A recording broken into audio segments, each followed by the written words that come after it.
26वां अध्याय। माता आदि भिन्न भिन्न तत्वों की उत्पत्ति का वर्णन। श्री भगवान ने कहा, माता जी, अब मैं तुम्हें प्रकृति आदि सब तत्वों के अलग अलग लक्षण बतलाता हूँ। इन्हें जानकर मनुष्य प्रकृति के गुणों से मुक्त हो जाता है। आत्मदर्शन रूप ज्ञान ही पुरुष के मोक्ष का कारण है और वही उसकी अहंकार रूप हृदय ग्रंथि का छेदन करने वाला है, ऐसा पंडित जन कहते हैं। उस ज्ञान का मैं तुम्हारे आगे वर्णन करता हूँ।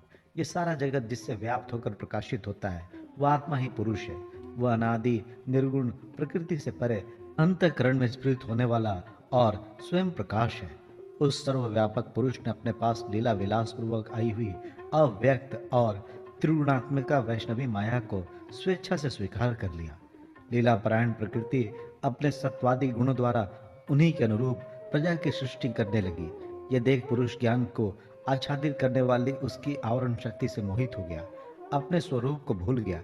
इस प्रकार अपने से भिन्न प्रकृति को ही अपना स्वरूप समझ लेने से पुरुष प्रकृति के गुणों द्वारा जाने वाले कर्मों में अपने को ही कर्ता मानने लगा है। इस कर्तृत्वाभिमान से ही अकारता, स्वाधीन, साक्षी और आनंद स्वरूप पुरुष को जन्म मृत्यु रूप बंधन एवं परतंत्रता की प्राप्ति होती है। कार्य रूप शरीर, कारण रूप इंद्रिय तथा कर्ता रूप इंद्रियधिष्ठात्र देवताओं में पुरुष जो अपनेपन का आरोप कर लेता है, उसमें पंडित जन प्रकृति को ही कारण मानते हैं तथा वास्तव में प्रकृति से परे होकर भी जो प्रकृति स्थित हो रहा है, उस पुरुष को सुख दुखों को भोगने का कारण मानते हैं। देवहूति ने कहा, पुरुषोत्तम, इस विश्व के स्थूल सूक्ष्म कार्य जिनके स्वरूप है तथा जो इसके कारण है, उन प्रकृति और पुरुष का लक्षण भी आप मुझसे कहिए।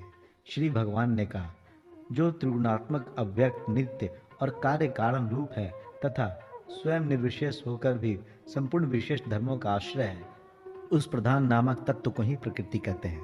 5 महाभूत, 5 तन्मात्रा, 4 अंतःकरण और 10 इंद्रिय, इन 24 तत्वों के समूह को विद्वान लोग प्रकृति का कार्य मानते हैं।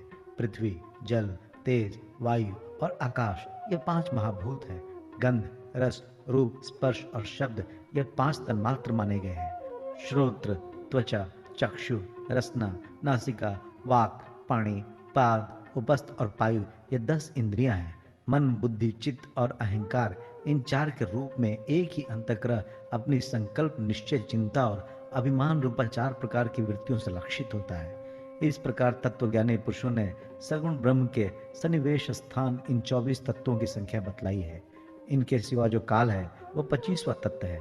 कुछ लोग काल को पुरुष से भिन्न तत्व न मानकर पुरुष का प्रभाव अर्थात ईश्वर की सहंकारणीय शक्ति बताते हैं, जिससे माया के कार्य रूप देहादि में आत्मत्व का अभिमान करके अहंकार से मोहित हो और अपने को कर्ता मानने वाले जीव को निरंतर भय लगा रहता है। मनुपुत्री, जिनकी प्रेरणा से गुणों की साम्यावस्था रूप निर्विशेष प्रकृति में गति उत्पन्न होती है, वास्तव में वे पुरुष रूप भगवान ही काल कहे जाते हैं। इस प्रकार जो अपनी माया के द्वारा सब प्राणियों के भीतर जीव रूप से और बाहर काल रूप से व्याप्त हैं, वे भगवान ही 25वें तत्व हैं।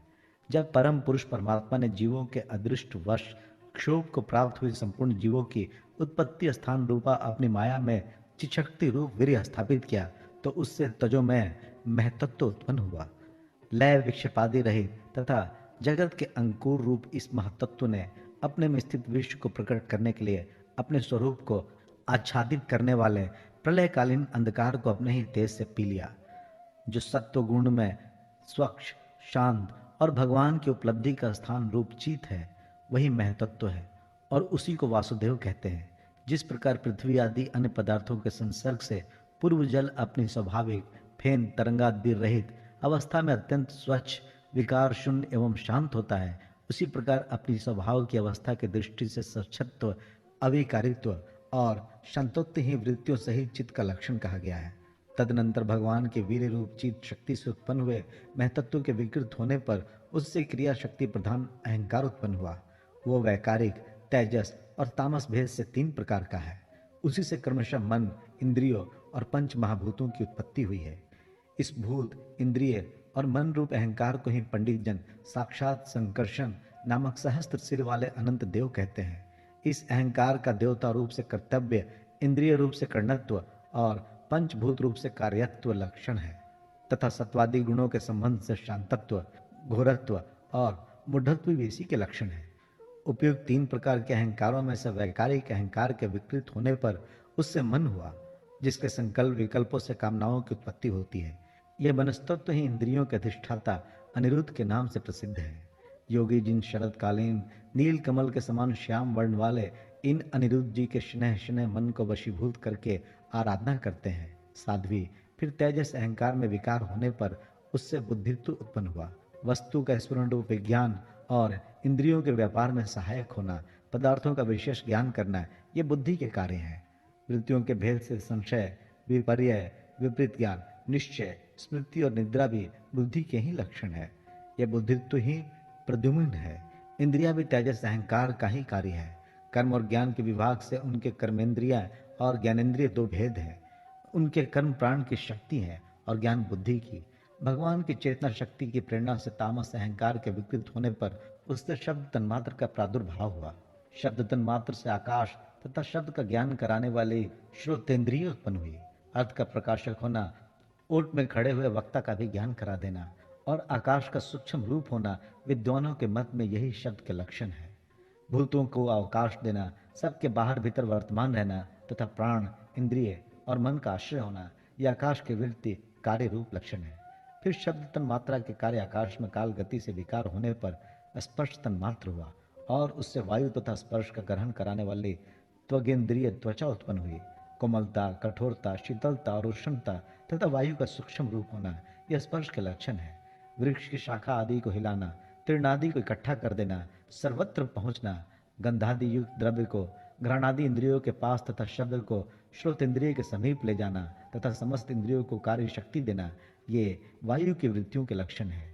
तदनंतर दैव की प्रेरणा से स्पर्श तन्मात्र विशिष्ट वायु के विकृत होने पर उससे रूप तन्मात्र हुआ तथा उससे तेज और रूप को उपलब्ध कराने वाली नेत्रेंद्रिय को प्रादुर्भाव हुआ। साध्वी वस्तु के आकार का बोध कराना, गौण होना, द्रव्य के अंग रूप से प्रतीत होना, द्रव्य का जैसा आकार प्रकार और परिमाण आदि हो उसी रूप में उपलक्षित होना तथा तेज का स्वरूप भूत होना, ये सब रूप तन्मात्र की वृत्तियां हैं। चमकना, पकाना, शीत को दूर करना, सुखाना, भूख प्यास आदि पैदा करना और उनकी निवृत्ति के लिए भोजन एवं जलपान कराना, ये तेज की वृत्तियां हैं। फिर देव की प्रेरणा से रूप तन्मात्र में तेज के विकृत होने पर उससे रस्तन मात्र हुआ और उससे जल तथा रस को ग्रहण कराने वाली रसनेन्द्रिय जिह्वा उत्पन्न हुई। रस अपने शुद्ध स्वरूप में एक ही है, किंतु अन्य भौतिक पदार्थों के संयोग से वह कसैला, मीठा, तीखा, कड़वा, खट्टा और नमकीन आदि कई प्रकार का हो जाता है। गीला करना, मिट्टी आदि को पिंडकार बना देना, तृप्त करना, जीवित रखना, प्यास बुझाना, पदार्थों को मृदु कर देना, ताप की निवृत्ति करना और कुपादि में से निकाल लिए जाने पर भी वहां बार बार पुनः प्रकट हो जाना, ये जल की वृत्तियां हैं। इसके पश्चात देव प्रेरित रस स्वरूप जल के विकृत होने पर उससे गंध तन्मात्र हुआ और उससे पृथ्वी तथा गंध को ग्रहण करने वाले घ्राणेन्द्रिय प्रकट हुए। गंध एक ही है, तथापि परस्पर मिले हुए द्रव्य भागों के न्यूनाधिकता से वो मिश्रित गंध, दुर्गंध, सुगंध, मृदु, तीव्र और अम्ल, खट्टा आदि अनेक प्रकार का हो जाता है। प्रतिमादि रूप से ब्रह्मा की साकार भावना का आश्रय होना, जल आदि कारण तत्वों से भिन्न किसी दूसरे आश्रय की उपेक्षा किए बिना ही स्थित रहना, जल आदि अन्य पदार्थों को धारण करना, आकाश आदि का अवच्छेदक होना, घटाकाश, मठाकाश आदि भेदों को सिद्ध करना तथा परिणाम विशेष से संपूर्ण प्राणियों के स्त्रीत्व, पुरुषत्व आदि गुणों को प्रकट करना, यह पृथ्वी के कार्य रूप लक्षण है। आकाश का विशेष गुण शब्द जिसका विषय है वो श्रोतेंद्रिय है। वायु का विशेष गुण स्पर्श जिसका विषय है वो त्वगेंद्रिय है। तेज का विशेष रूप जिसका विषय है वो नेतेंद्रिय है। जल का विशेष गुण रस जिसका विषय है वो रसेंद्रिय है और पृथ्वी का विशेष रूप गंध जिसका विषय है उसे घ्राणेन्द्रिय कहते हैं।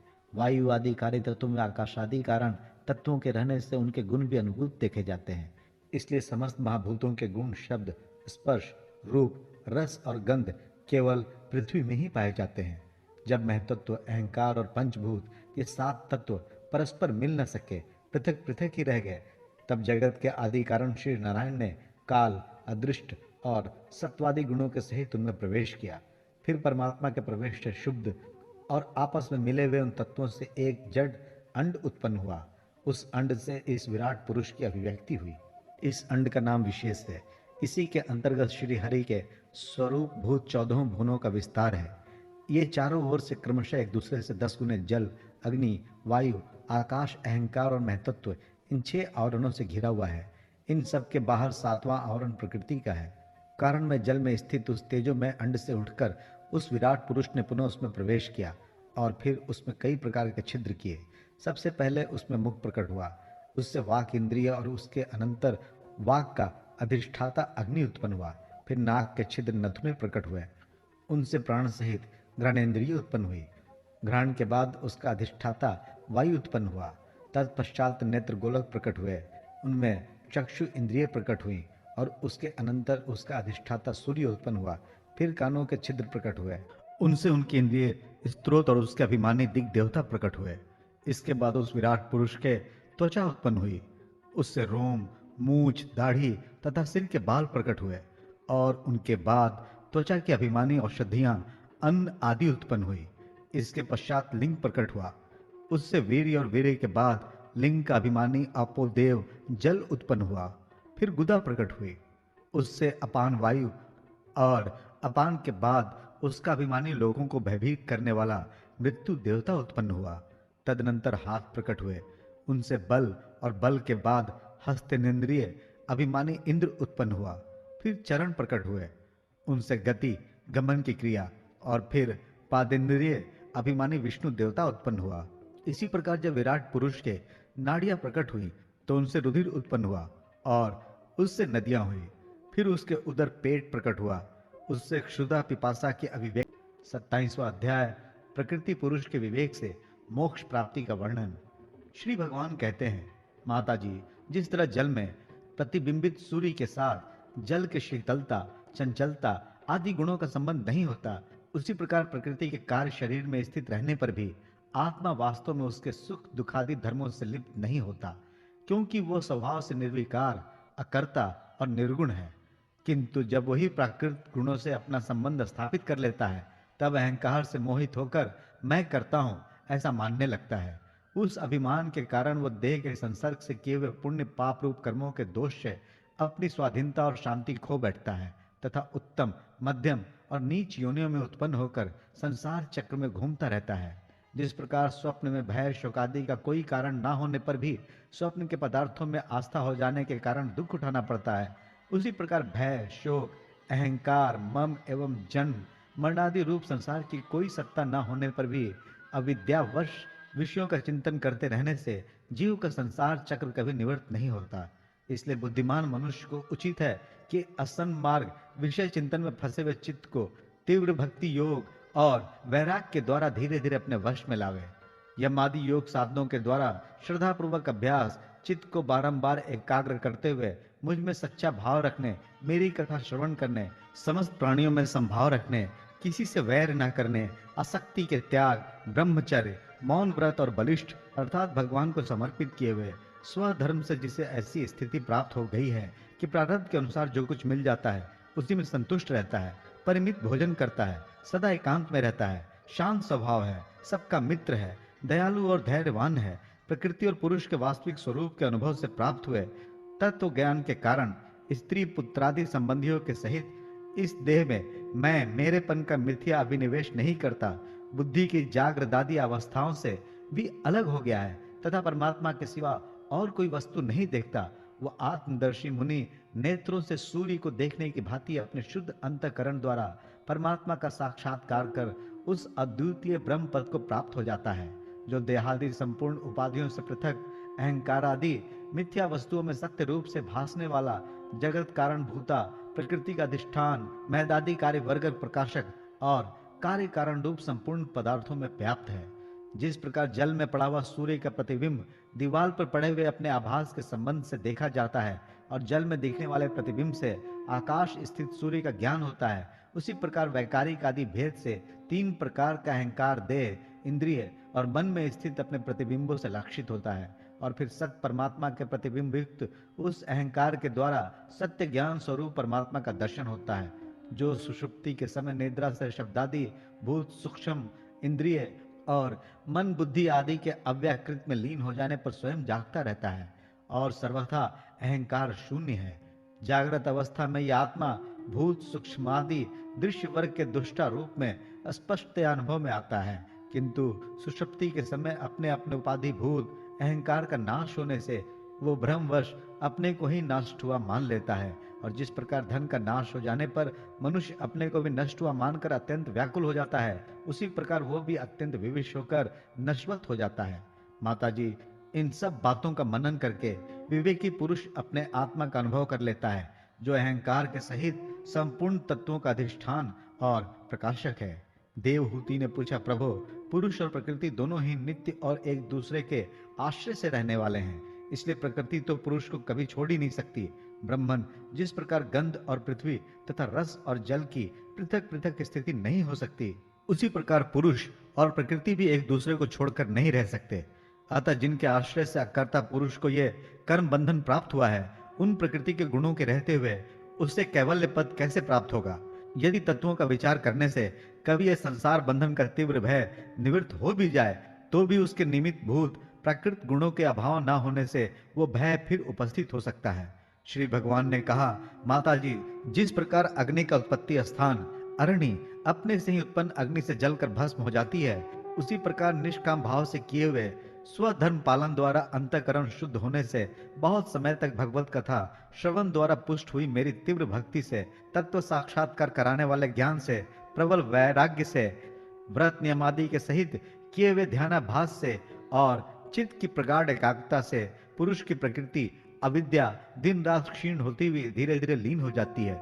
फिर नित्य प्रति दोष दिखने से भोग कर त्यागी हुई प्रकृति अपने स्वरूप में स्थित और स्वतंत्र बंधन मुक्त हुए उस पुरुष का कुछ भी नहीं बिगाड़ सकती। जैसे सोए हुए पुरुष को स्वप्न में कितने ही अनर्थों का अनुभव करना पड़ता है, किंतु जग पड़ने पर उसे उन स्वप्न के अनुभवों से किसी प्रकार का मोह नहीं होता, उसी प्रकार जिसे तत्व ज्ञान हो गया है और जो निरंतर मुझ में ही मन लगाए रहता है, उस आत्माराम मुनि का प्रकृति कुछ भी नहीं बिगाड़ सकती। जब मनुष्य अनेकों जन्मों में बहुत समय तक इस प्रकार आत्मचिंतन में ही निमग्न रहता है, तब उसे ब्रह्मलोक पर्यंत सभी प्रकार के भोगों से वैराग्य हो जाता है। मेरा वह धैर्यवान भक्त मेरी ही महती कृपा से तत्व ज्ञान प्राप्त करके आत्मानुभाव के द्वारा सारे संशयों से मुक्त हो जाता है और फिर लिंग देह का नाश होने पर एकमात्र मेरे ही आश्रित अपने स्वरूप भूत कैवल्य संज्ञक मंगल में पद को सहज में ही प्राप्त कर लेता है, जहां पहुंचने पर योगी फिर लौट कर नहीं आता। माताजी, यदि योगी का चित्त योग साधना से बढ़ी हुई मायामयी अणिमादि सिद्धियों में, जिनकी प्राप्ति का योग के सिवा दूसरा कोई साधन नहीं है, नहीं फंसता, तो उसे मेरा वो अविनाशी परम पद प्राप्त होता है, जहां मृत्यु की कुछ भी दाल नहीं गलती। 28वां अध्याय, अष्टांग योग की विधि। कपिल भगवान कहते हैं, माताजी, अब मैं तुम्हें सभी ध्येय स्वरूप के आलंबन से युक्त योग का लक्षण बताता हूं, जिसके द्वारा चित्त शुद्ध एवं प्रसन्न होकर परमात्मा के मार्ग में प्रवृत्त हो जाता है। यथाशक्ति शास्त्र विहित स्वधर्म का पालन करना तथा शास्त्र विरुद्ध आचरण का परित्याग करना, प्रारब्ध के अनुसार जो कुछ मिल जाए उसी से संतुष्ट रहना, आत्मज्ञानियों के चरणों की पूजा करना, विषय वासनाओं को बढ़ाने वाले कर्मों से दूर रहना, संसार बंधन से छुड़ाने वाले धर्मों में प्रेम करना, पवित्र और परिमित भोजन करना, निरंतर एकांत और निर्भय स्थान में रहना, मन वाणी और शरीर से किसी जीव को न सताना, सत्य बोलना, चोरी न करना, आवश्यकता से अधिक वस्तुओं का संग्रह न करना, ब्रह्मचर्य का पालन करना, तपस्या करना, धर्म पालन के लिए कष्ट सहना, बाहर भीतर से पवित्र रहना, शास्त्रों का अध्ययन करना, भगवान की पूजा करना, वाणी का संयम करना, उत्तम आसनों का अभ्यास करके स्थिरता पूर्वक बैठना, धीरे धीरे प्राणायाम के द्वारा श्वास को जीतना, इंद्रियों को मन के द्वारा विषयों से हटाकर अपने हृदय में ले जाना, मूलाधार आदि किसी एक केंद्र में मन के सहित प्राणों को स्थिर करना, निरंतर भगवान की लीलाओं का चिंतन और चित्त को समाहित करना, इनसे तथा व्रत दान आदि द्वारा दूसरे साधनों से भी सावधानी के साथ प्राणों को जीतकर बुद्धि के द्वारा अपने कुमार्गामी दुष्ट चित्त को धीरे धीरे एकाग्र करें, परमात्मा के ध्यान में लगावें। पहले आसन को जीते, फिर प्राणायाम के अभ्यास के लिए पवित्र देश में कुश मृग चर्मादि से युक्त आसन बिछावें, उस पर शरीर को सीधा और स्थिर रखते हुए सुखपूर्वक बैठकर अभ्यास करें। प्रारंभ में पूरक, कुंभक और रेचक क्रम से अथवा इसके विपरीत रेचक, कुंभक और पूरक करके प्राण के मार्ग का शोधन करें, जिससे चित्त स्थिर और निश्चल हो जाए। जिस प्रकार वायु और अग्नि से तपाया हुआ सोना अपने मल को त्याग देता है, उसी प्रकार जो योगी प्राण वायु को जीत लेता है, उसका मन बहुत शीघ्र शुद्ध हो जाता है। अतः योगी को उचित है कि प्राणायाम से वात, पित्त आदि जनित दोषों को, धारणा से पापों को, प्रत्याहार से विषयों के संबंध को और ध्यान से भगवती मुख करने वाले रोग द्वेषादि दुर्गुणों को दूर करें। जब योग का अभ्यास करते करते चित्त निर्मल और एकाग्र हो जाए, तब नासिका के अग्रभाग में दृष्टि जमाकर इस प्रकार भगवान की मूर्ति का ध्यान करें। भगवान का मुख कमल आनंद से प्रफुल्ल है, नेत्र कमल कोश के समान रत्नारे है, शरीर नील कमल दल के समान श्याम है, हाथों में शंख चक्र और गदा धारण किए हैं, कमल की केसर समान पीला रेशमी वस्त्र लहरा रहा है, वक्षस्थल में श्रीवत्स चिन्ह है और गले में कौस्तुभ भमनी झिलमिला रही है। वन माला चरणों तक लटकी हुई है, जिसके चारों ओर भौरे सुगंध से मतवाले होकर मधुर गुंजार कर रहे हैं। अंग प्रत्यंग में महामूल्य हार, कंकण, किरीट, भुजबंद और नुपुर आदि आभूषण विराजमान है। कमर में करधनी की लड़ियां उसकी शोभा बढ़ा रही है। भक्तों के हृदय कमल ही उनके आसन है। उनका दर्शनीय श्याम सुंदर स्वरूप अत्यंत शांत एवं मन और नयनों को आनंदित करने वाला है। उनकी अति सुंदर किशोर अवस्था है। वे भक्तों पर कृपा करने के लिए आतुर हो रहे हैं। बड़ी मनोहर झांकी है। भगवान सदा संपूर्ण लोकों से वंदित हैं। उनका पवित्र यश परम कीर्तनीय है और वे राजा बलि आदि परम यशस्वी के भी यश को बढ़ाने वाले हैं। इस प्रकार श्री नारायण देव का संपूर्ण अंगों के सहित तब तक ध्यान करें जब तक चित्त वहां से हटे नहीं। भगवान की लीलाएं बड़ी दर्शनीय हैं। अतः अपनी रुचि के अनुसार खड़े हुए, चलते हुए, बैठे हुए, पौधे हुए अथवा अंतर्यामी रूप में स्थित हुए उनके स्वरूप का विशुद्ध भाव युक्त चित्त से चिंतन करे। इस प्रकार योगी जब ये अच्छी तरह देख ले कि भगवती ग्रह में चित्त की स्थिति हो गई है, तब वह उनके समस्त अंगों में लगे हुए चित्त को विशेष रूप से एक एक अंग में लगावे। भगवान के चरण कमलों को ध्यान करना चाहिए। वे वज्र, अंकुश, ध्वजा और कमल के मंगल में चिन्हों से युक्त हैं तथा अपने उभरे हुए लाल लाल शोभा में नख चंद्र मंडल की चंद्रिका से ध्यान करने वालों के हृदय के अज्ञान रूप और घोर अंधकार को दूर कर देते हैं। इन्हीं की धोवन से नदियों में श्रेष्ठ श्री गंगा जी प्रकट हुई थी, जिनके पवित्र जल को मस्तक पर धारण करने से स्वयं मंगल रूप श्री महादेव जी और भी अधिक मंगलमय हो गए थे। ये अपना ध्यान करने वालों के पाप रूप पर्वतों पर छोड़े हुए इंद्र के वज्र के समान है। भगवान के इन चरण कमलों का चिरकाल तक चिंतन करें। भाव भय हारी अजन्मा श्री हरि की दोनों पिंडलियों एवं घुटनों का ध्यान करें, जिनको विश्व विधाता ब्रह्मा जी के माता सुर वंदिता कमल लोचन लक्ष्मी जी अपनी जांघों पर रखकर अपने कांति मान कर किसलयों की कांति से लाड़ लड़ाती रही। भगवान की जांघों का ध्यान करें, जो अलसी के फूल के समान नीलवर्ण और बल की निधि है तथा गरुड़ जी की पीठ पर शोभायमान है। भगवान के नितम बिंब का ध्यान करें, जो एड़ी तक लटके हुए पीतांबर से ढका हुआ है और उस पीतांबर के ऊपर पहनी हुई स्वर्णमयी करधनी की लड़ियों को आलिंगन कर रही है। संपूर्ण लोकों के आश्रय स्थान भगवान के उदर देश में स्थित नाभि सरोवर का ध्यान करें। इसी में से ब्रह्मा जी का आधारभूत सर्वलोक में कमल प्रकट हुआ है। फिर प्रभु के श्रेष्ठ मरकतमणि सदृश दोनों स्तनों का चिंतन करें, जो वक्षस्थल पर पड़े हुए शुभ्र हारों की किरणों से गौरवर्ण जान पड़ते हैं। इसके पश्चात पुरुषोत्तम भगवान के वक्षस्थल का ध्यान करें, जो महालक्ष्मी का निवास स्थान और लोगों के मन एवं नेत्रों को आनंद देने वाला है। फिर संपूर्ण लोगों के वंदनीय भगवान के गले का चिंतन करें, जो मानो कौस्तुभ भमनी को भी सुशोभित करने के लिए ही उसे धारण करता है। समस्त लोकपालों के आश्रय भूता भगवान की चारों भुजाओं का ध्यान करें, जिनमें धारण किए हुए कंकणादि आभूषण समुद्र मंथन के समय मंदराचल की रगड़ से और भी उजले हो गए हैं। इसी प्रकार जिसके तेज को सहन नहीं किया जा सकता, उस सहस्त्र धारों वाले सुदर्शन चक्र तथा उनके कर कमल में राजहंस के समान विराजमान शंख का चिंतन करें। फिर विपक्षी वीरों के रुधिर से सनी हुई प्रभु की प्यारी कौमोद की गदा का, भौरों के शब्द से गुंजायमान वनमाला का और उनके कंठ में सुशोभित संपूर्ण जीवों के निर्मल तत्व रूप कौस्तुभ भमनी का ध्यान करें। भक्तों पर कृपा करने के लिए यहाँ साकारात्मक रूप धारण करने वाले श्री हरि के मुख कमल का ध्यान करें, जो सुगंध नासिका से सुशोभित है और झील मिलाते हुए मकराकृत कुंडलों के हिलने से अतिशय प्रकाशमान स्वच्छ कपोलों के कारण बड़ा ही मनोहर जान पड़ता है। काली काली घुंघराली अल कांवली से मंडित भगवान का मुखमंडल अपनी छवि के द्वारा भ्रमरों से सेवित कमल कोश का भी तिरस्कार कर रहा है और उसके कमल सदृश विशाल एवं चंचल नेत्र उस कमल कोश पर उछलते हुए मछलियों के जोड़े की शोभा को मात कर रहे हैं। उन्नत भ्रूलताओं से सुशोभित भगवान के ऐसे मनोहर मुखार बिंद की मन में धारणा करके आलस्य रहित हो उसी का ध्यान करें। हृदय गुहा में चीर काल तक भक्ति भाव से भगवान के नेत्रों की चितवन का ध्यान करना चाहिए, जो कृपा से और प्रेम भरी मुस्कान से क्षण क्षण अधिकाधिक बढ़ती रहती है। विपुल प्रसाद की वर्षा करती रहती है और भक्त जनों के अत्यंत घोर तीनों तापों का शांत करने के लिए ही प्रकट हुई है। श्री हरि का हास्य प्रणत जनों के तीव्र से तीव्र शोक के अश्रु सागर को सुखा देता है और अत्यंत उदार है। मुनियों के हित के लिए कामदेव को मोहित करने के लिए ही अपनी माया से श्री हरि ने अपने भ्रूम मंडल को बनाया है। उनका ध्यान करना चाहिए। अत्यंत प्रेमाद्र भाव से अपने हृदय में विराजमान श्री हरि के खिलखिलाकर हंसने का ध्यान करें, जो वस्तुतः ध्यान के ही योग्य है तथा जिसमें ऊपर और नीचे के दोनों होठों की अत्यधिक अरुण कांति के कारण उनके कुंदल कली के समान शुभ्र छोटे छोटे दांतों पर लालिमा से प्रतीत होने लगी है। इस प्रकार ध्यान में तन्मय होकर उनके सिवा किसी अन्य पदार्थ को देखने की इच्छा न करे। इस प्रकार के ध्यान के अभ्यास से साधक का श्रीहरि में प्रेम हो जाता है, उसका हृदय भक्ति से द्रवित हो जाता है, शरीर में आनंद तरीक के कारण रोमांच होने लगता है। उत्कंठा जनित प्रेमाश्रुओं की धारा में वह बारंबार अपने शरीर को नहलाता है और फिर मछली पकड़ने के कांटे के समान श्रीहरि को अपनी ओर आकर्षित करने से साधन रूप अपने चित्त को भी धीरे धीरे ध्येय वस्तु से हटा लेता है।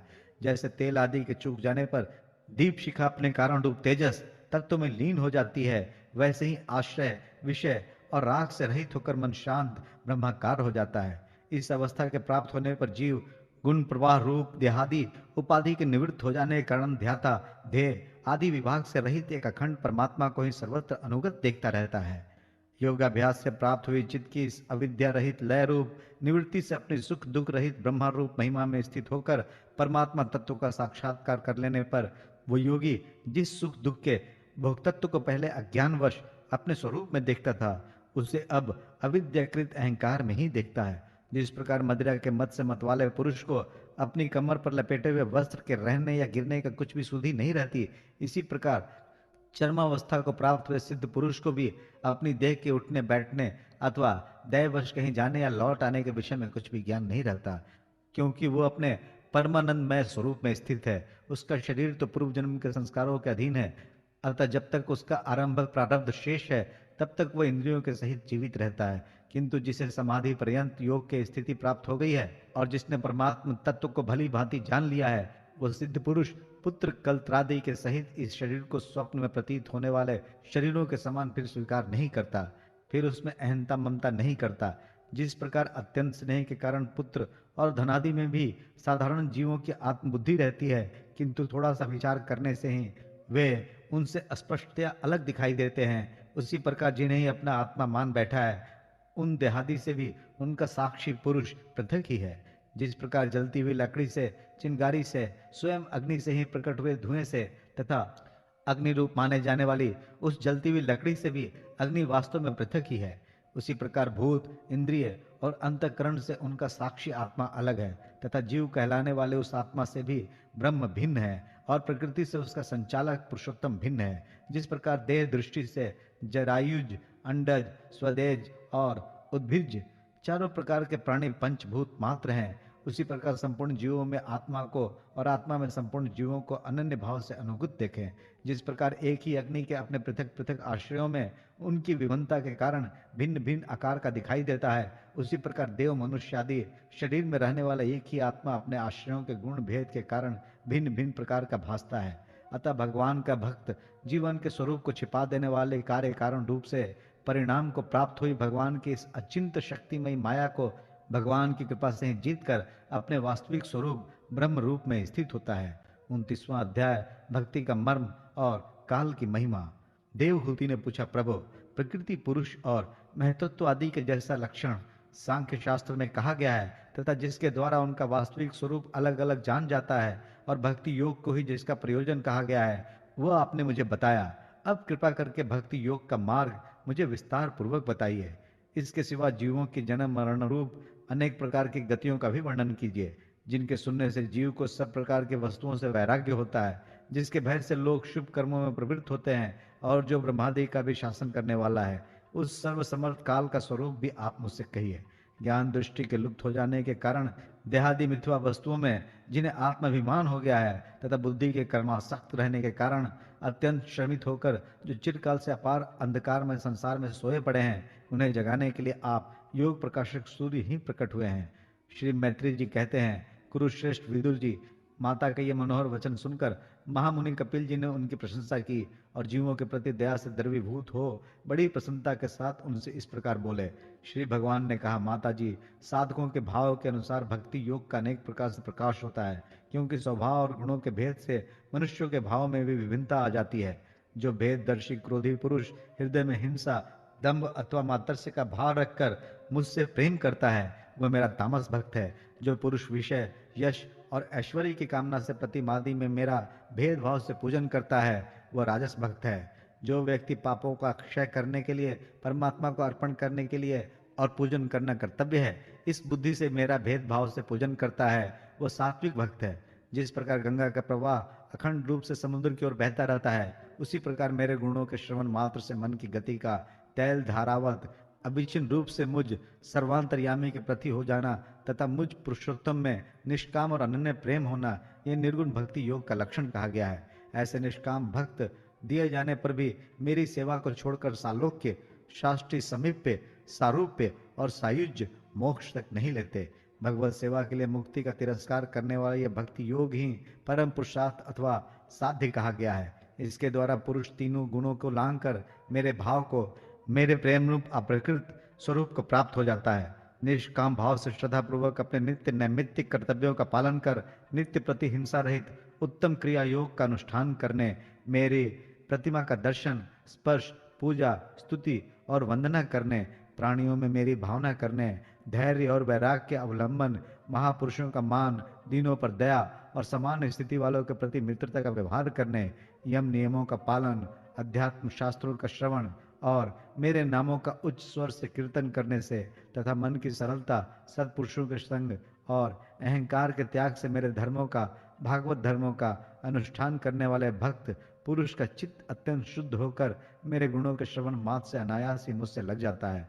जिस प्रकार वायु के द्वारा उड़कर जाने वाला गंध अपने आश्रय पुष्प से घ्राणेन्द्रिय तक पहुंच जाता है, उसी प्रकार भक्ति योग में तत्पर और राग द्वेष आदि विकारों से शून्य चित्त परमात्मा को प्राप्त कर लेता है। मैं आत्मा रूप से सदा सभी जीवों में स्थित हूँ, इसलिए जो लोग मुझ सर्वभूत स्थित परमात्मा का अनादर करके केवल प्रतिमा में ही मेरा पूजन करते हैं, उनकी वह पूजा स्वांग मात्र है। मैं सबका आत्मा परमेश्वर सभी भूतों में स्थित हूँ। ऐसी दशा में जो मोहवश मेरी उपेक्षा करके केवल प्रतिमा के पूजन में ही लगा रहता है, वो तो मानो भस्म में ही हवन करता है। जो भेददर्शी और अभिमानी पुरुष जो दूसरे जीवों के साथ वैर बांधता है और इस प्रकार उनके शरीर में विद्यमान मुझ आत्मा से ही द्वेष करता है, उसके मन को कभी शांति नहीं मिल सकती। माता जी, दूसरे जीवों का अपमान करता है, वो बहुत ही घटिया बढ़िया सामग्रियों से अनेक प्रकार के विधि विधान के साथ मेरी मूर्ति का पूजन भी करे, तो भी मैं उनसे प्रसन्न नहीं हो सकता। मनुष्य अपने धर्म का अनुष्ठान करता हुआ तब तक मुझे ईश्वर के प्रतिमा आदि में पूजन करता रहे, जब तक उसे अपने हृदय में एवं संपूर्ण प्राणियों में स्थित परमात्मा का अनुभव ना हो जाए। जो व्यक्ति आत्मा और परमात्मा के बीच में थोड़ा सा भी अंतर करता है, उस भेददर्शी को मैं मृत्यु रूप से महान भय उपस्थित करता हूँ। अतः संपूर्ण प्राणियों के भीतर घर बनाकर उन प्राणियों के ही रूप में स्थित मुझ परमात्मा का यथायोग दान, मान, मित्रता के व्यवहार तथा समदृष्टि के द्वारा पूजन करना चाहिए। माता जी, पाषाणादि चित्तों की अपेक्षा वृक्षादि जीव श्रेष्ठ है, उनमें सांस लेने वाले प्राणी श्रेष्ठ है, उनमें भी मन वाले प्राणी उत्तम और उनसे इंद्रिय की वृत्तियों से युक्त प्राणी श्रेष्ठ है। सेनेन्द्रिय प्राणियों में भी केवल स्पर्श का अनुभव करने वालों की अपेक्षा रस का ग्रहण कर सकने वाले मत्स्य आदि उत्कृष्ट है तथा रस वेत्ताओं की अपेक्षा गंध का अनुभव करने वाले भ्रमरादि और गंध का ग्रहण करने वालों से भी शब्द का ग्रहण करने वाले सर्पादि श्रेष्ठ है। उनसे भी रूप का अनुभव करने वाले काकादि उत्तम है और उनकी अपेक्षा जिनके ऊपर नीचे दोनों ओर दांत होते हैं, वे जीव श्रेष्ठ हैं। उनमें भी बिना पैर वालों से बहुत से चरणों वाले श्रेष्ठ हैं तथा बहुत चरणों वाले से 4 चरण वाले और 4 चरण वालों से ही 2 चरण वाले मनुष्य श्रेष्ठ हैं। मनुष्यों में भी 4 वर्ण श्रेष्ठ हैं, उनमें भी ब्राह्मण श्रेष्ठ हैं। ब्राह्मणों में वेद को जानने वाले उत्तम है और वेदज्ञों में भी वेद का तात्पर्य जानने वाला श्रेष्ठ है। तात्पर्य जानने वालों से संशय का निवारण करने वाले, उनसे भी अपने वर्णाश्रमोचित धर्म का पालन करने वाले तथा उनसे भी आसक्ति का त्याग और अपने धर्म का निष्काम भाव से आचरण करने वाले श्रेष्ठ हैं। उनकी अपेक्षा जो भी लोग अपने संपूर्ण कर्म, उनके फल तथा अपने शरीर को भी मुझे ही अर्पण करके भेदभाव छोड़कर मेरी उपासना करते हैं, वे श्रेष्ठ हैं। इस प्रकार मुझे चित्त और कर्म समर्पण करने वाले अकर्ता और समदर्शी पुरुष से बढ़कर मुझे कोई अन्य प्राणी नहीं दिखता। अतः यह मान करके जीव रूप अपने अंश साक्षात भगवान ही सब में अनुगत है, इन समस्त प्राणियों को बड़े आदर के साथ मन से प्रणाम करें। माता जी, इस प्रकार मैंने तुम्हारे लिए भक्ति योग और अष्टांग योग का वर्णन किया। इनमें से एक का भी साधन करने से जीव परम पुरुष भगवान को प्राप्त कर सकता है। भगवान परमात्मा पर ब्रह्म का अद्भुत प्रभाव संपन्न तथा जागतिक पदार्थों के नानाविध वैचित्र का हेतुभूत स्वरूप विशेष ही काल के नाम से विख्यात है। प्रकृति और पुरुष इसी के रूप हैं तथा इनसे ये पृथक भी है। नाना प्रकार के कर्मों का मूल दृष्ट भी यही है तथा इसी से महत्वादी के अभिमानी भेददर्शी प्राणियों को सदा भय लगा रहता है। जो सबका आश्रय होने के कारण समस्त प्राणियों में अनुप्रविष्ट होकर भूतों द्वारा उनका संहार करता है, वो जगत का शासन करने वाले ब्रह्मादि का भी प्रभु भगवान काल ही यज्ञों का फल देने वाले विष्णु है। इसका ना तो कोई मित्र है, ना कोई शत्रु और ना तो कोई सगा संबंधी ही। ये सर्वदा सजग रहता है और अपने स्वरूप भूत श्री भगवान को भूलकर भोग रूप प्रमाद में पड़े हुए प्राणियों पर भी आक्रमण करके उनका संहार करता है। इसी के भय से वायु चलता है, इसी के भय से सूर्य तपता है, इसी के भय से इंद्र वर्षा करते हैं और इसी के भय से तारे चमकते हैं। इससे भयभीत होकर औषधियों के सहित लताएं और सारी वनस्पतियां समय समय पर फल फूल धारण करती हैं। इसी के डर से नदियां बहती हैं और समुद्र अपनी मर्यादा से बाहर नहीं आता। इसी के भय से अग्नि प्रज्वलित होती है और पर्वतों के सहित पृथ्वी जल में नहीं डूबती।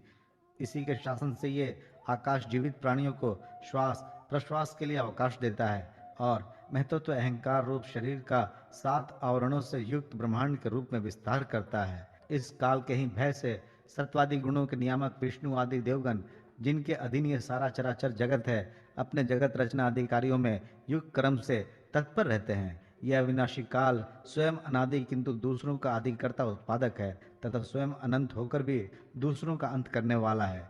ये पिता से पुत्र की उत्पत्ति कराता हुआ सारे जगत की रचना करता है और अपनी संहार शक्ति मृत्यु के द्वारा यमराज को भी मरवा कर इसका अंत कर देता है।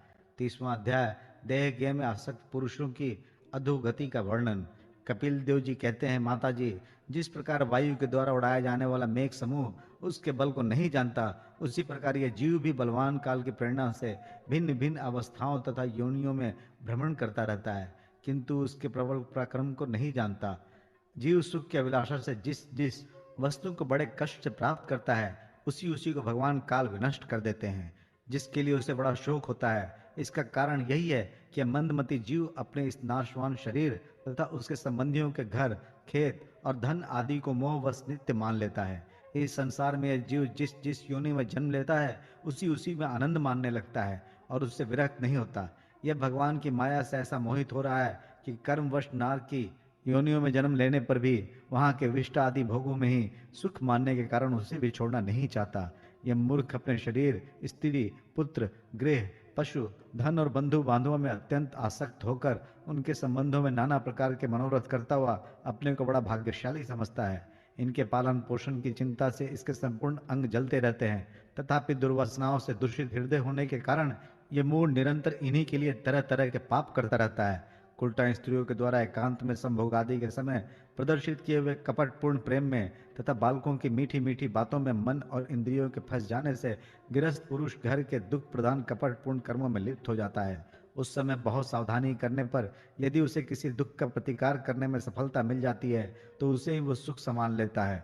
जहां तहां से भयंकर हिंसा वृत्ति के द्वारा धन संचय करिए ऐसे लोगों का पोषण करता है जिनके पोषण से नरक में जाता है। स्वयं तो उनके खाने पीने से बचे हुए अन्न को ही खाकर रहता है। बार बार प्रयत्न करने पर भी जब इसकी कोई जीविका नहीं चलती तो ये लोभवश अधीर हो जाने से दूसरे के धन की इच्छा करने लगता है। जब मंद भाग्य के कारण इसका कोई प्रयत्न नहीं चलता और ये मंद बुद्धि धनहीन होकर कुटुंब के भरण पोषण में असमर्थ हो जाता है, तब अत्यंत दीन और चिंतातुर होकर लंबी लंबी सांसें छोड़ने लगता है। इसे अपने पालन पोषण में असमर्थ देखकर वे स्त्री पुत्रादि इसका पहले के समान आदर नहीं करते। जैसे कृपण किसान बूढ़े बैल की उपेक्षा कर देते हैं, फिर भी उसे वैराग्य नहीं होता। जिन्हें उसने स्वयं पाला था वे ही अब उसका पालन करते हैं। वृद्धावस्था के कारण इसका रूप बिगड़ जाता है, शरीर रोगी हो जाता है, अग्नि मंद पड़ जाती है, भोजन और पुरुषार्थ दोनों ही कम हो जाते हैं। वह मरणोन्मुख होकर घर में पड़ा रहता है और कुत्ते की भांति स्त्री पुत्रादि के अपमान पूर्वक दिए हुए टुकड़े खाकर जीवन निर्वाह करता है। मृत्यु का समय निकट आने पर वायु के उत्क्रमण से इसकी पुतलियां चढ़ जाती है।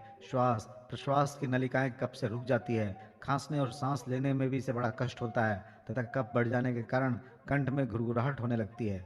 यह अपने शोकातुर बंधु बांधवों से घिरा हुआ पड़ा रहता है और मृत्यु पाश के वशीभूत हो जाने से उनके बुलाने पर भी नहीं बोल सकता। इस प्रकार जो मूढ़ पुरुष इंद्रियों को न जीत कर निरंतर कुटुंब पोषण में ही लगा रहता है, वो रोते हुए स्वजनों के बीच अत्यंत वेदना से अचेत होकर मृत्यु को प्राप्त होता है। इस अवसर पर उसे लेने के लिए अति भयंकर और रोष युक्त नेत्रों वाले जो दो यमदूत आते हैं, उन्हें देखकर वह भय के कारण मल मूत्र त्याग देता है। वे यमदूत उसे यातना देह में डाल देते हैं और जिस प्रकार सिपाही किसी अपराधी को ले जाते हैं, उसी प्रकार उसके गले में रस्सी बांधकर बलात्कार से यमलोक की लंबी यात्रा में उसे ले जाते हैं। उनकी घुड़कियों से उसका हृदय फटने और शरीर कांपने लगता है और मार्ग में उसे कुत्ते नोचते हैं। उस समय अपने पापों को याद करके वो व्याकुल हो उठता है। भूख प्यास उसे बेचैन कर देती है तथा घाम, दावानल और लुओं से वो तप जाता है। ऐसी अवस्था में जल और विश्राम स्थान से रहित उस तप्त बालुका में मार्ग में जब उसे एक एक पग आगे बढ़ने की भी शक्ति नहीं रहती, यमदूत उसकी पीठ पर कोड़े बरसाते हैं। तब बड़े कष्ट से उसे चलना ही पड़ता है। वह जहां तहां थक कर गिर जाता है, मूर्छा आ जाती है, चेतना आने पर फिर उठता है। इस प्रकार अति दुख में अंधेरे मार्ग से अत्यंत क्रूर यमदूत उसे शीघ्रता से यमपुरी को ले जाते हैं। यमलोक का मार्ग 99,000 योजन है। इतने लंबे मार्ग को 2 ही 3 मुहूर्त में तय करके वो नरक में तरह तरह की यातनाएं भोगता है। वहां उसके शरीर को धधकती लकड़ियों आदि के बीच में डालकर जलाया जाता है, कहीं स्वयं और दूसरों के द्वारा काट काट कर उसे अपना ही मांस खिलाया जाता है। यमपुरी के कुत्तों अथवा गिद्धों द्वारा जीते जी उसकी आंतें खींची जाती है। सांप, बिच्छू और डांस आदि डसने वाले तथा डंक मारने वाले जीवों से शरीर को पीड़ा पहुंचाई जाती है। शरीर को काट कर टुकड़े टुकड़े किए जाते हैं। उसे हाथियों से चिरवाया जाता है, पर्वत शिखरों से गिराया जाता है अथवा जल या गड्ढे में डालकर बंद कर दिया जाता है।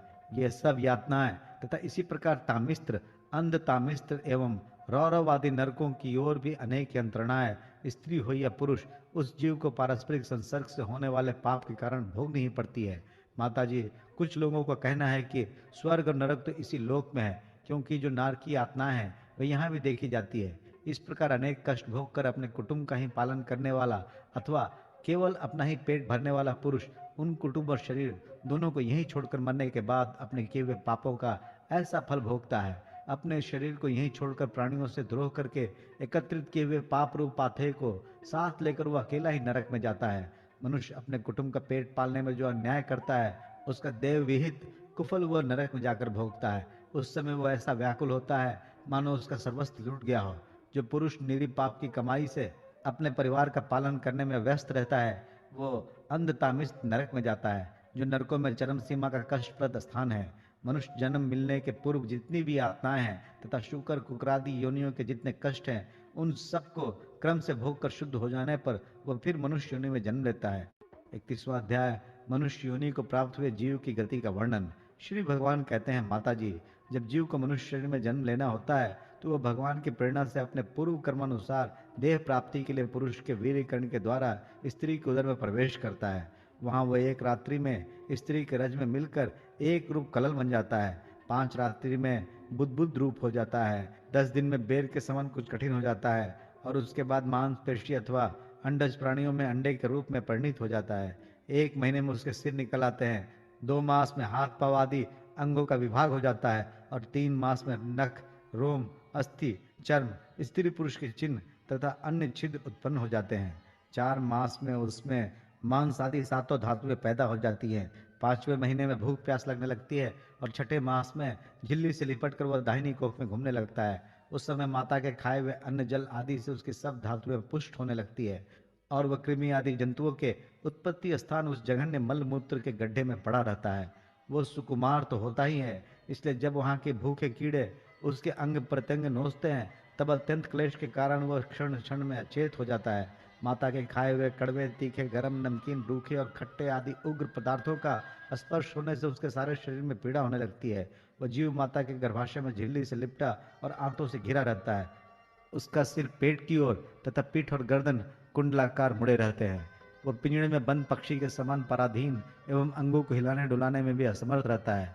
इसी समय अदृष्ट की प्रेरणा से उसे स्मरण शक्ति प्राप्त होती है। तब अपने सैकड़ों जन्मों के कर्म याद आ जाते हैं और वह बेचैन हो जाता है तथा उसका दम घुटने लगता है। ऐसी अवस्था में उसे क्या शांति मिल सकती है। 7वां महीना आरंभ होने पर उसमें ज्ञान शक्ति का भी उन्मेष हो जाता है, परंतु प्रसूति वायु से चलायमान रहने के कारण वो उसी उदर में उत्पन्न हुए विष्ठा के कीड़ों के समान एक स्थान पर नहीं रह सकता। तब सप्त धातु में स्थूल शरीर से बंधा हुआ वो देहात्मदर्शी जीव अत्यंत भयभीत होकर 3 वाणी से कृपा याचना करता हुआ हाथ जोड़कर उस प्रभु की स्तुति करता है जिसने उसे माता के गर्भ में डाला है। जीव कहता है, मैं बड़ा अधम हूँ, भगवान ने मुझे जो इस प्रकार की गति दिखाई है वो मेरे योग्य ही है। वे अपनी शरण में आए हुए इस नश्वर जगत की रक्षा के लिए ही अनेक प्रकार के रूप धारण करते हैं, अतः मैं भी भूतल पर विचरण करने वाले उन्हीं के निर्भय चरणार विंदों की शरण लेता हूँ। जो मैं जीव इस माता के उदर में देह, इंद्रिय और अंतर कारण रूपा माया का आश्रय कर पुण्य पाप कर्मों से आच्छादित रहने के कारण बद्ध की तरह हूँ, वही मैं यही अपने संतप्त हृदय में प्रतीत होने वाले उन विशुद्ध उपाधि रहित अविकारी और अखंड बोध स्वरूप परमात्मा को नमस्कार करता हूँ। मैं वस्तुतः शरीर आदि से रहित असंग होने पर भी देखने में 5 भौतिक शरीर से संबद्ध हूँ और इसीलिए इंद्रिय, गुण, शब्दादि विषय और चिदाभास अहंकार रूप जान पड़ता हूँ। अतः इस शरीर आदि के आवरण से जिनकी महिमा कुंठित नहीं हुई है, उन प्रकृति और पुरुष के नियंता सर्वज्ञ विद्या शक्ति संपन्न परम पुरुष की मैं वंदना करता हूँ। उन्हीं की माया से अपने स्वरूप की स्मृति नष्ट हो जाने के कारण ये जीव अनेक प्रकार के सत्वादि गुण और कर्म के बंधन से युक्त इस संसार मार्ग में तरह तरह के कष्ट झेलता हुआ भटकता रहता है। अतः उन परम पुरुष परमात्मा की कृपा के बिना और किसी युक्ति से इसे अपने स्वरूप का ज्ञान हो सकता है। मुझे जो ये तैरकालिक ज्ञान हुआ है, ये भी उनके सिवा और किसने दिया है, क्योंकि अस्थावर जंगम समस्त प्राणियों में एकमात्र वे ही तो अंतर्यामी रूप से अंश में विद्यमान है। अतः जीव रूप कर्म जनित पदवी का अनुवर्तन करने वाले हम अपने त्रिविध तापों की शांति के लिए उन्हीं का भजन करते हैं। भगवान, ये देहधारी जीव दूसरी माता के देह के उदार के भीतर मल, मूत्र और रुधिर के कुएं में घिरा हुआ है। उसकी जठराग्नि से इसका शरीर अत्यंत संतप्त हो रहा है। उससे निकलने की इच्छा करता हुआ यह अपने महीने गिन रहा है। भगवान, अब इस दीन को यहाँ से कब निकाला जाएगा? स्वामिन, आप बड़े दयालु हैं। आप जैसे उदार प्रभु ने ही इस 10 मास के जीव को ऐसा उत्कृष्ट ज्ञान दिया है। दीन बंधु, इस अपने किए हुए उपकार से ही आप प्रसन्न हो, क्योंकि आपको हाथ जोड़ने के सिवा आपके इस उपकार का बदला तो कोई दे भी क्या सकता है। प्रभु, संसार के ये पशु पक्षी आदि अन्य जीव तो अपनी मूढ़ बुद्धि के अनुसार अपने शरीर में होने वाले सुख दुख आदि का ही अनुभव करते हैं, किंतु मैं तो आपकी कृपा से शम दमादि साधना संपन्न शरीर से युक्त हुआ हूँ। अतः आपकी देवी विवेकवती बुद्धि से आपके पुराण पुरुष को अपने शरीर के बाहर और भीतर अहंकार के आश्रयभूत आत्मा की भांति प्रत्यक्ष अनुभव करता हूँ। भगवान, इस अत्यंत दुख से भरे हुए गर्भाशय में यद्यपि मैं बड़ा कष्ट सह रहा हूँ, तो भी इससे बाहर निकलकर संसार में अंधकूप में गिरने की मुझे बिल्कुल इच्छा नहीं है, क्योंकि उसमें जाने वाले जीव को आपकी माया घेर लेती है, जिसके कारण उसके शरीर में अहम बुद्धि हो जाती है और उसके परिणाम में उसे फिर इस संसार चक्र में ही पड़ना होता है। अतः मैं व्याकुलता को छोड़कर हृदय में श्री विष्णु भगवान के चरणों को स्थापित कर अपनी बुद्धि की सहायता से ही अपने को बहुत शीघ्र इस संसार रूप समुद्र के पार लगा दूंगा, जिससे मुझे अनेक प्रकार के दोषों से युक्त यह संसार दुख फिर न प्राप्त हो। कपिल देव जी कहते हैं, माता, वो 10 महीने का जीव गर्भ में ही जब इस प्रकार विवेक संपन्न होकर भगवान की स्तुति करता है, तब उस अधोमुख बालक को प्रसव काल की वायु तत्काल बाहर आने के लिए ढकेलती है। उसके सहसा ढेलने पर वह बालक अत्यंत व्याकुल हो नीचे सिर करके बड़े कष्ट से बाहर निकलता है। उस समय उसके श्वास की गति रुक जाती है और पूर्व स्मृति नष्ट हो जाती है। पृथ्वी पर माता के रुधिर और मूत्र में पड़ा हुआ वह बालक विष्ठा के कीड़े के समान छटपटाता है। उसका गर्भवास का सारा ज्ञान नष्ट हो जाता है और वह विपरीत गति देहाभिमान रूप अज्ञान दशा को प्राप्त होकर बार बार जोर जोर से रोता है। फिर जो लोग उसका अभिप्राय नहीं समझ सकते, उनके द्वारा उसका पालन पोषण होता है।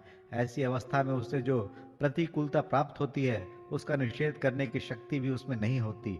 जब उस जीव को शिशु अवस्था में मैली कुचली खाट पर सुला दिया जाता है, जिसमें खटमल आदि स्वदेह जीव चिपटे रहते हैं, तब उसके शरीर को खुजलाने, उठाने अथवा करवट बदलने की भी सामर्थ्य न होने के कारण वो बड़ा कष्ट पाता है। उसकी त्वचा बड़ी कोमल होती है। उससे डांस, मच्छर और खटमल आदि उसी प्रकार काटते रहते हैं जैसे बड़े कीड़े को छोटे कीड़े।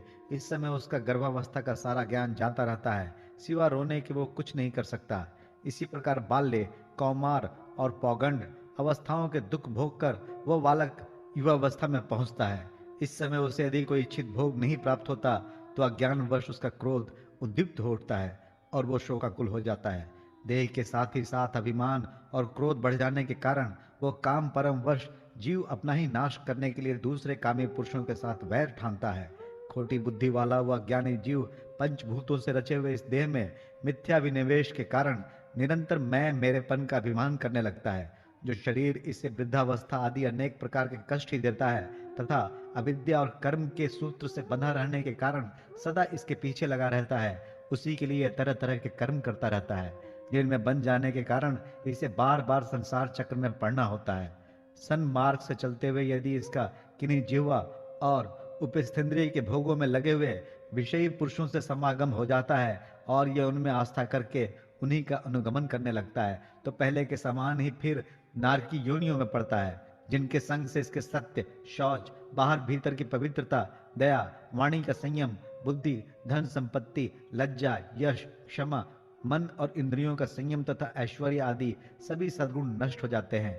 उन अत्यंत शोचनीय स्त्रियों की क्रीड़ा मृग, खिलौना, अशांत, मूढ़ और देहात्मदर्शी असत पुरुषों का संग कभी नहीं करना चाहिए, क्योंकि इस जीव का किसी और का संग करने से ऐसा मोह और बंधन नहीं होता जैसा स्त्री और स्त्रियों के संगियों का संग करने से होता है।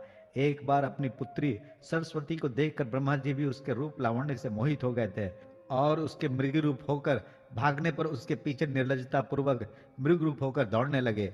उन्हीं ब्रह्मा जी ने मरीचि आदि प्रजापतियों की तथा मरीचि आदि ने कश्यप आदि और कश्यप आदि ने देव मनुष्यादि प्राणियों की सृष्टि की। अतः इनमें एक ऋषि प्रवर नारायण को छोड़कर ऐसा कौन पुरुष हो सकता है जिसकी बुद्धि स्त्री रूपणी माया से मोहित ना हो। अहो, मेरी इस स्त्री रूपणी माया का बल तो देखो, जो अपने भ्रुकुटी विलास मात्र से बड़े बड़े दिग्विजय वीरों को पैरों से कुचल देती है। जो पुरुष योग के परम पद पर आरूढ़ होना चाहता हो अथवा जिसे मेरी सेवा के प्रभाव से आत्मा अनात्मा का विवेक हो गया हो, वह स्त्रियों का संग कभी न करे, क्योंकि उन्हें ऐसे पुरुष के लिए नरक का खुला द्वार बताया गया है। भगवान की रची हुई ये तो स्त्री रूपणी माया धीरे धीरे सेवा आदि के मिस से पास आती है।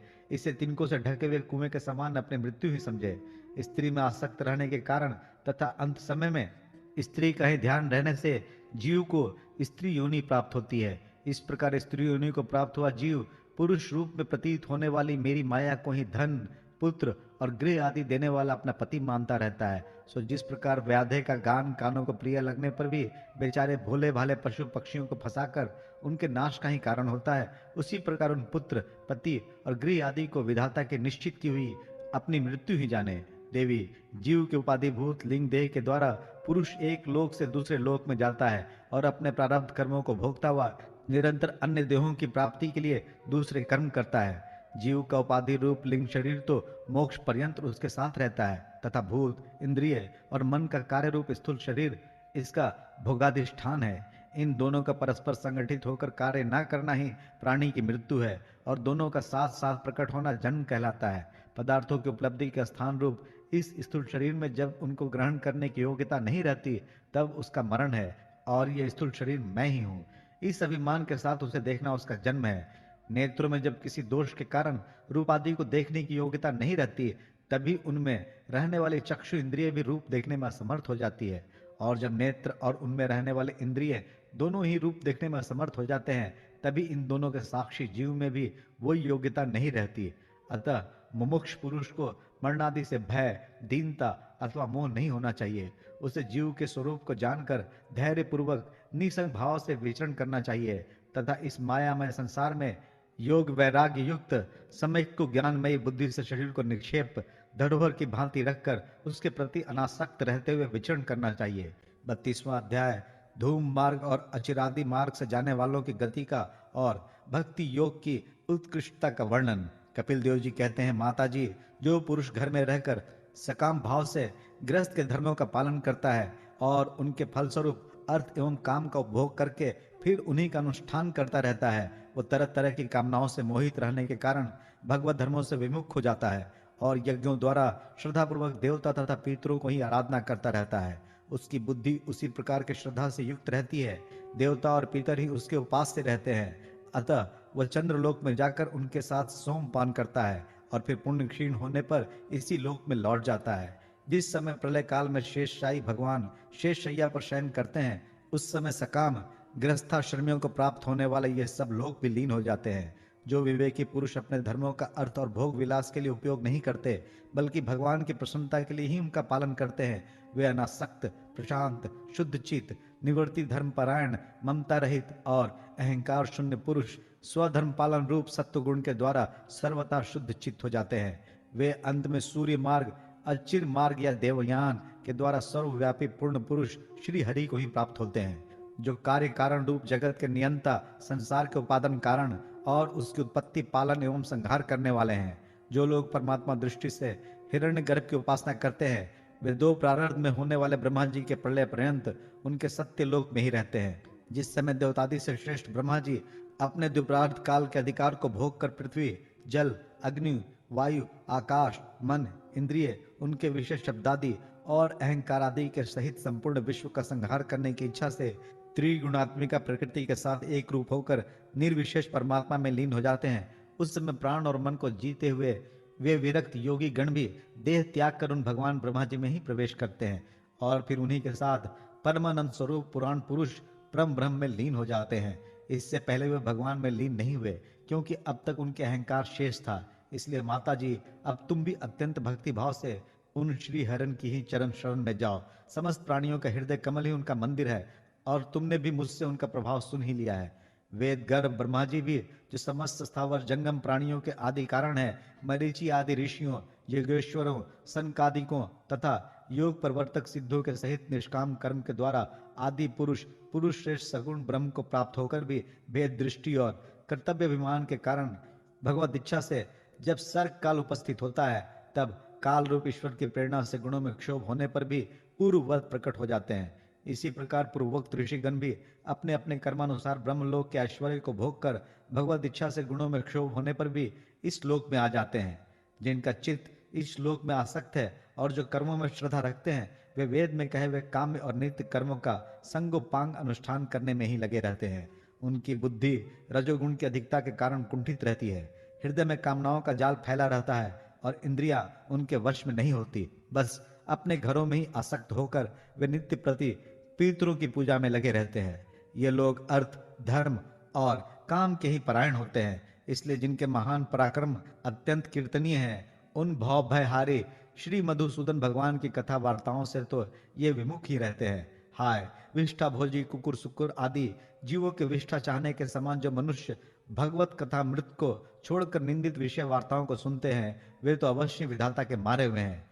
उनका बड़ा ही मंद भाग्य है। गर्भाधान से लेकर अंत्येष्टि तक सब संस्कारों को विधि पूर्वक करने वाले ये सकाम कर्मी सूर्य के दक्षिण ओर की पितृयान या धूम मार्ग से पितृश्वर अरिमा के लोक में जाते हैं और फिर अपनी संतति के वश में उत्पन्न होते हैं। माताजी, पितृलोक के भोग भोग लेने पर जब उनके पुण्य क्षीण हो जाते हैं, तब देवता लोग उन्हें वहां के ऐश्वर्य से च्युत कर देते हैं और फिर उन्हें विवश होकर तुरंत ही श्लोक में गिरना पड़ता है। इसलिए माताजी, जिनके चरण कमल सदा भजने योग्य हैं, उन भगवान का तुम उन्हीं के गुणों का आश्रय लेने वाली भक्ति के द्वारा सब प्रकार से मन, वाणी और शरीर से भजन करो। भगवान वासुदेव के प्रति किया हुआ भक्ति योग तुरंत ही संसार से वैराग्य और ब्रह्म साक्षात रूप ज्ञान की प्राप्ति करा देता है। वस्तुतः सभी विषय भगवत रूप होने के कारण समान है। अतः जब इंद्रियों की वृत्तियों के द्वारा भी भगवत भक्त का चित्त उनमें प्रिय अप्रिय रूप विषमता का अनुभव नहीं करता, सर्वत्र भगवान का ही दर्शन करता है, उसी समय वह संग रहित, सब में समान रूप से स्थित, त्याग और ग्रहण करने योग, दोष और गुणों से रहित, अपनी महिमा में आरूढ़ अपने आत्मा का ब्रह्म रूप में साक्षात्कार करता है। वही ज्ञान स्वरूप है, वही पर ब्रह्म है, वही परमात्मा है, वही ईश्वर है, वही पुरुष है, वही एक भगवान स्वयं जीव, शरीर, विषय, इंद्रियों आदि अनेक रूपों में प्रतीत होता है। संपूर्ण संसार में आसक्ति का भाव हो जाना, बस यही योगियों के सब प्रकार के योग साधन का एकमात्र अभीष्ट फल है। ब्रह्म एक है, ज्ञान स्वरूप और निर्गुण है, तो भी वो बाह्य वृत्तियों वाली इंद्रियों के द्वारा भ्रांति वश शब्दादि धर्मों वाले विभिन्न पदार्थों के रूप से भास रहा है। जिस प्रकार एक ही पर ब्रह्म महतत्व वैकारिक, राजस और तामस तीन प्रकार का अहंकार, पंच महाभूत एवं 11 इंद्रिय रूप बन गया और फिर वही स्वयं प्रकाश इनके संयोग से जीव कहलाया, उसी प्रकार उस जीव का शरीर रूप ये ब्रह्मांड भी वस्तुतः ब्रह्म ही है। क्योंकि ब्रह्मा से ही इसकी उत्पत्ति हुई है, किंतु इसे ब्रह्म रूप वही देख सकता है जो श्रद्धा, भक्ति और वैराग्य तथा निरंतर के योग अभ्यास के द्वारा एकाग्रचित और असंग बुद्धि हो गया है। पूजनीय माता जी, मैंने तुम्हें यह ब्रह्म साक्षात्कार का साधन रूप ज्ञान सुनाया। इसके द्वारा प्रकृति और पुरुष के यथार्थ स्वरूप का बोध हो जाता है। देवी, निर्गुण ब्रह्म विषय का ज्ञान योग और मेरे प्रति किया हुआ भक्ति योग, इन दोनों का फल एक ही है, उसे ही भगवान कहते हैं। जिस प्रकार रूप, रस एवं गंध आदि अनेक गुणों का आश्रयभूत एक ही पदार्थ भिन्न भिन्न इंद्रियों द्वारा विभिन्न रूप से अनुभूत होता है, वैसे ही शास्त्र के विभिन्न मार्गों द्वारा एक ही भगवान के अनेक प्रकार से अनुभूति होती है। नाना प्रकार के कर्म कलाप, यज्ञ, दान, तप, वेदाध्ययन, वेद विचार, मीमांसा, मन और इंद्रियों के संयम, कर्मों के त्याग, विविध अंगों वाले योग, भक्ति योग, निवृत्ति और प्रवृत्ति रूप सकाम और निष्काम दोनों प्रकार के धर्म, आत्म तत्व के ज्ञान और दृढ़ वैराग्य, इन सभी साधनों से सगुण निर्गुण रूप स्वयं प्रकाश भगवान को ही प्राप्त किया जाता है। माता जी, सात्विक, राजस, तामस और निर्गुण भेद से 4 प्रकार के भक्ति योग का, और जो प्राणियों के जन्मादि विकारों के हेतु है तथा जिसकी गति जानी नहीं जाती, उस काल का स्वरूप मैं तुमसे कह ही चुका हूँ। देवी, अविद्याजनित कर्म के कारण जीव की अनेकों गतियां होती है, उनमें जाने पर वह अपने स्वरूप को नहीं पहचान सकता। मैंने तुम्हें जो ज्ञानोपदेश दिया है उसे दुष्ट, दुर्विनीत, घमंडी, दुराचारी और धर्मध्वजी, दंभी पुरुषों को नहीं सुनाना चाहिए। जो विषय लोलुप हो, गृहासक्त हो, मेरा भक्त न हो अथवा मेरे भक्तों से द्वेष करने वाला हो, उसे भी उसका उपदेश कभी नहीं करे। जो अत्यंत श्रद्धालु, भक्त, विनयी, दूसरों के प्रति दोष दृष्टि न रखने वाला, सब प्राणियों से मित्रता रखने वाला, गुरु सेवा में तत्पर, भाव विश्व में अनासक्त, शांति चित्त, मत्सर शून्य और पवित्र चित्त हो तथा मुझे परम प्रियतम मानने वाला हो, उसे इसका अवश्य उपदेश करें। माँ, जो पुरुष मुझ में चित्त लगाकर इसका श्रद्धा पूर्वक एक बार भी श्रवण या कथन करेगा, वो मेरे परम पद को प्राप्त होगा। 33वां अध्याय, देवहूति को तत्व ज्ञान एवं मोक्ष पद की प्राप्ति। मैत्रेय जी कहते हैं, विदुर जी, श्री कपिल भगवान की ये वचन सुनकर कर्दम जी की प्रिय पत्नी माता देवहूति के मोह का पर्दा फट गया और वे तत्व प्रतिपादक सांख्य शास्त्र के ज्ञान की आधार भूमि भगवान श्री कपिल जी को प्रणाम करके उनकी स्तुति करने लगी। देवहूति जी ने कहा, कपिल जी, ब्रह्मा जी आपके ही नाभि कमल से प्रकट हुए थे। उन्होंने प्रलयकालीन जल में शयन करने वाले आपके पंचभूत, इंद्रिय, शब्दादि विषय और मनोमय विग्रह का, जो सत्वादि गुणों के प्रवाह से युक्त सत्स्वरूप और कार्य एवं कारण दोनों का बीज है, ध्यान ही किया था। आप निष्क्रिय, सत्य संकल्प, संपूर्ण जीवों के प्रभु तथा सहस्त्रों अचिंत शक्तियों से उत्पन्न है। अपनी शक्ति को गुण प्रवाह रूप से ब्रह्मादि अनंत मूर्तियों में विभक्त करके उनके द्वारा आप स्वयं ही विश्व की रचना आदि करते हैं। नाथ, ये कैसी विचित्र बात है कि जिनके उदर में प्रलय काल आने पर यह सारा प्रपंच लीन हो जाता है और जो कल्पांत में माया में बालक का रूप धारण करके अपने चरण का अंगूठा चूसते हुए अकेले ही वट वृक्ष के पत्ते पर शयन करते हैं, उन्हीं आपको मैंने गर्भ में धारण किया। विभो, आप पापियों का दमन और अपने आज्ञाकारी भक्तों का अभ्युदय एवं कल्याण करने के लिए स्वेच्छा से देह धारण करते हैं। अतः जिस प्रकार आपके वराह आदि अवतार हुए हैं, उसी प्रकार ये कपिलावतार भी मुमुक्षुओं को ज्ञान मार्ग दिखाने के लिए हुआ है। भगवान, आपके नामों का श्रवण या कीर्तन करने से तथा भूले भटके कभी कभी आपका वंदन या स्मरण करने से ही कुत्ते का मांस खाने वाला चांडाल भी सोमयाजी ब्राह्मण के समान पूजनीय हो सकता है। फिर आपका दर्शन करने से मनुष्य कृत हो जाए, इससे तो कहना ही क्या है। अहो, वो चांडाल भी इसी से सर्वश्रेष्ठ है कि उसकी जिह्वा के अग्रभाग में आपका नाम विराजमान है। जो श्रेष्ठ पुरुष आपका नाम उच्चारण करते हैं, उन्होंने तप, हवन, तीर्थ स्नान, सदाचार का पालक और वेदाध्ययन सब कुछ कर लिया। कपिल देव जी, आप साक्षात पर ब्रह्म हैं, आप ही परम पुरुष हैं। वृत्तियों के प्रवाह को अंतर्मुख करके अंतःकरण में आपका ही चिंतन किया जाता है। आप अपने तेज से माया के कार्य गुण प्रवाह को शांत कर देते हैं तथा आपके उदर में संपूर्ण वेद तत्व निहित है। ऐसे साक्षात विष्णु स्वरूप आपको मैं प्रणाम करती हूँ। मैत्रेय जी कहते हैं, माता की इस प्रकार स्तुति करने पर मात्र वत्सल परम पुरुष भगवान श्री कपिल देव जी ने उनसे गंभीर वाणी में कहा। कपिल देव जी ने कहा, माता जी, मैंने तुम्हें जो ये सुगम मार्ग बताया है, इसका अवलंबन करने से तुम शीघ्र ही परम पद प्राप्त कर लोगी। तुम मेरे इस मत में विश्वास करो। ब्रह्मवादी लोगों ने इसका सेवन किया है। इसके द्वारा तुम मेरे जन्म मरण सहित स्वरूप को प्राप्त कर लोगी। जो लोग मेरे इस मत को नहीं जानते, वे जन्म मृत्यु के चक्कर में पड़े रहते हैं। मैत्रेय जी कहते हैं, इस प्रकार अपने श्रेष्ठ आत्मज्ञान का उपदेश देकर श्री कपिल देव जी अपनी ब्रह्मवादिनी जननी की अनुमति लेकर वहां से चले गए। तब देवहूति जी भी सरस्वती के मुकुट सदृश अपने आश्रम में अपने पुत्र को उपदेश किए हुए योग साधना के द्वारा योगाभ्यास करते हुए समाधि में स्थित हो गई। त्रिकाल स्नान करने से उनकी घुंघराली अलकें भूरी भूरी जटाओं में परिणित हो गई तथा चीर वस्त्रों से ढका हुआ शरीर उग्र तपस्या के कारण दुर्बल हो गया।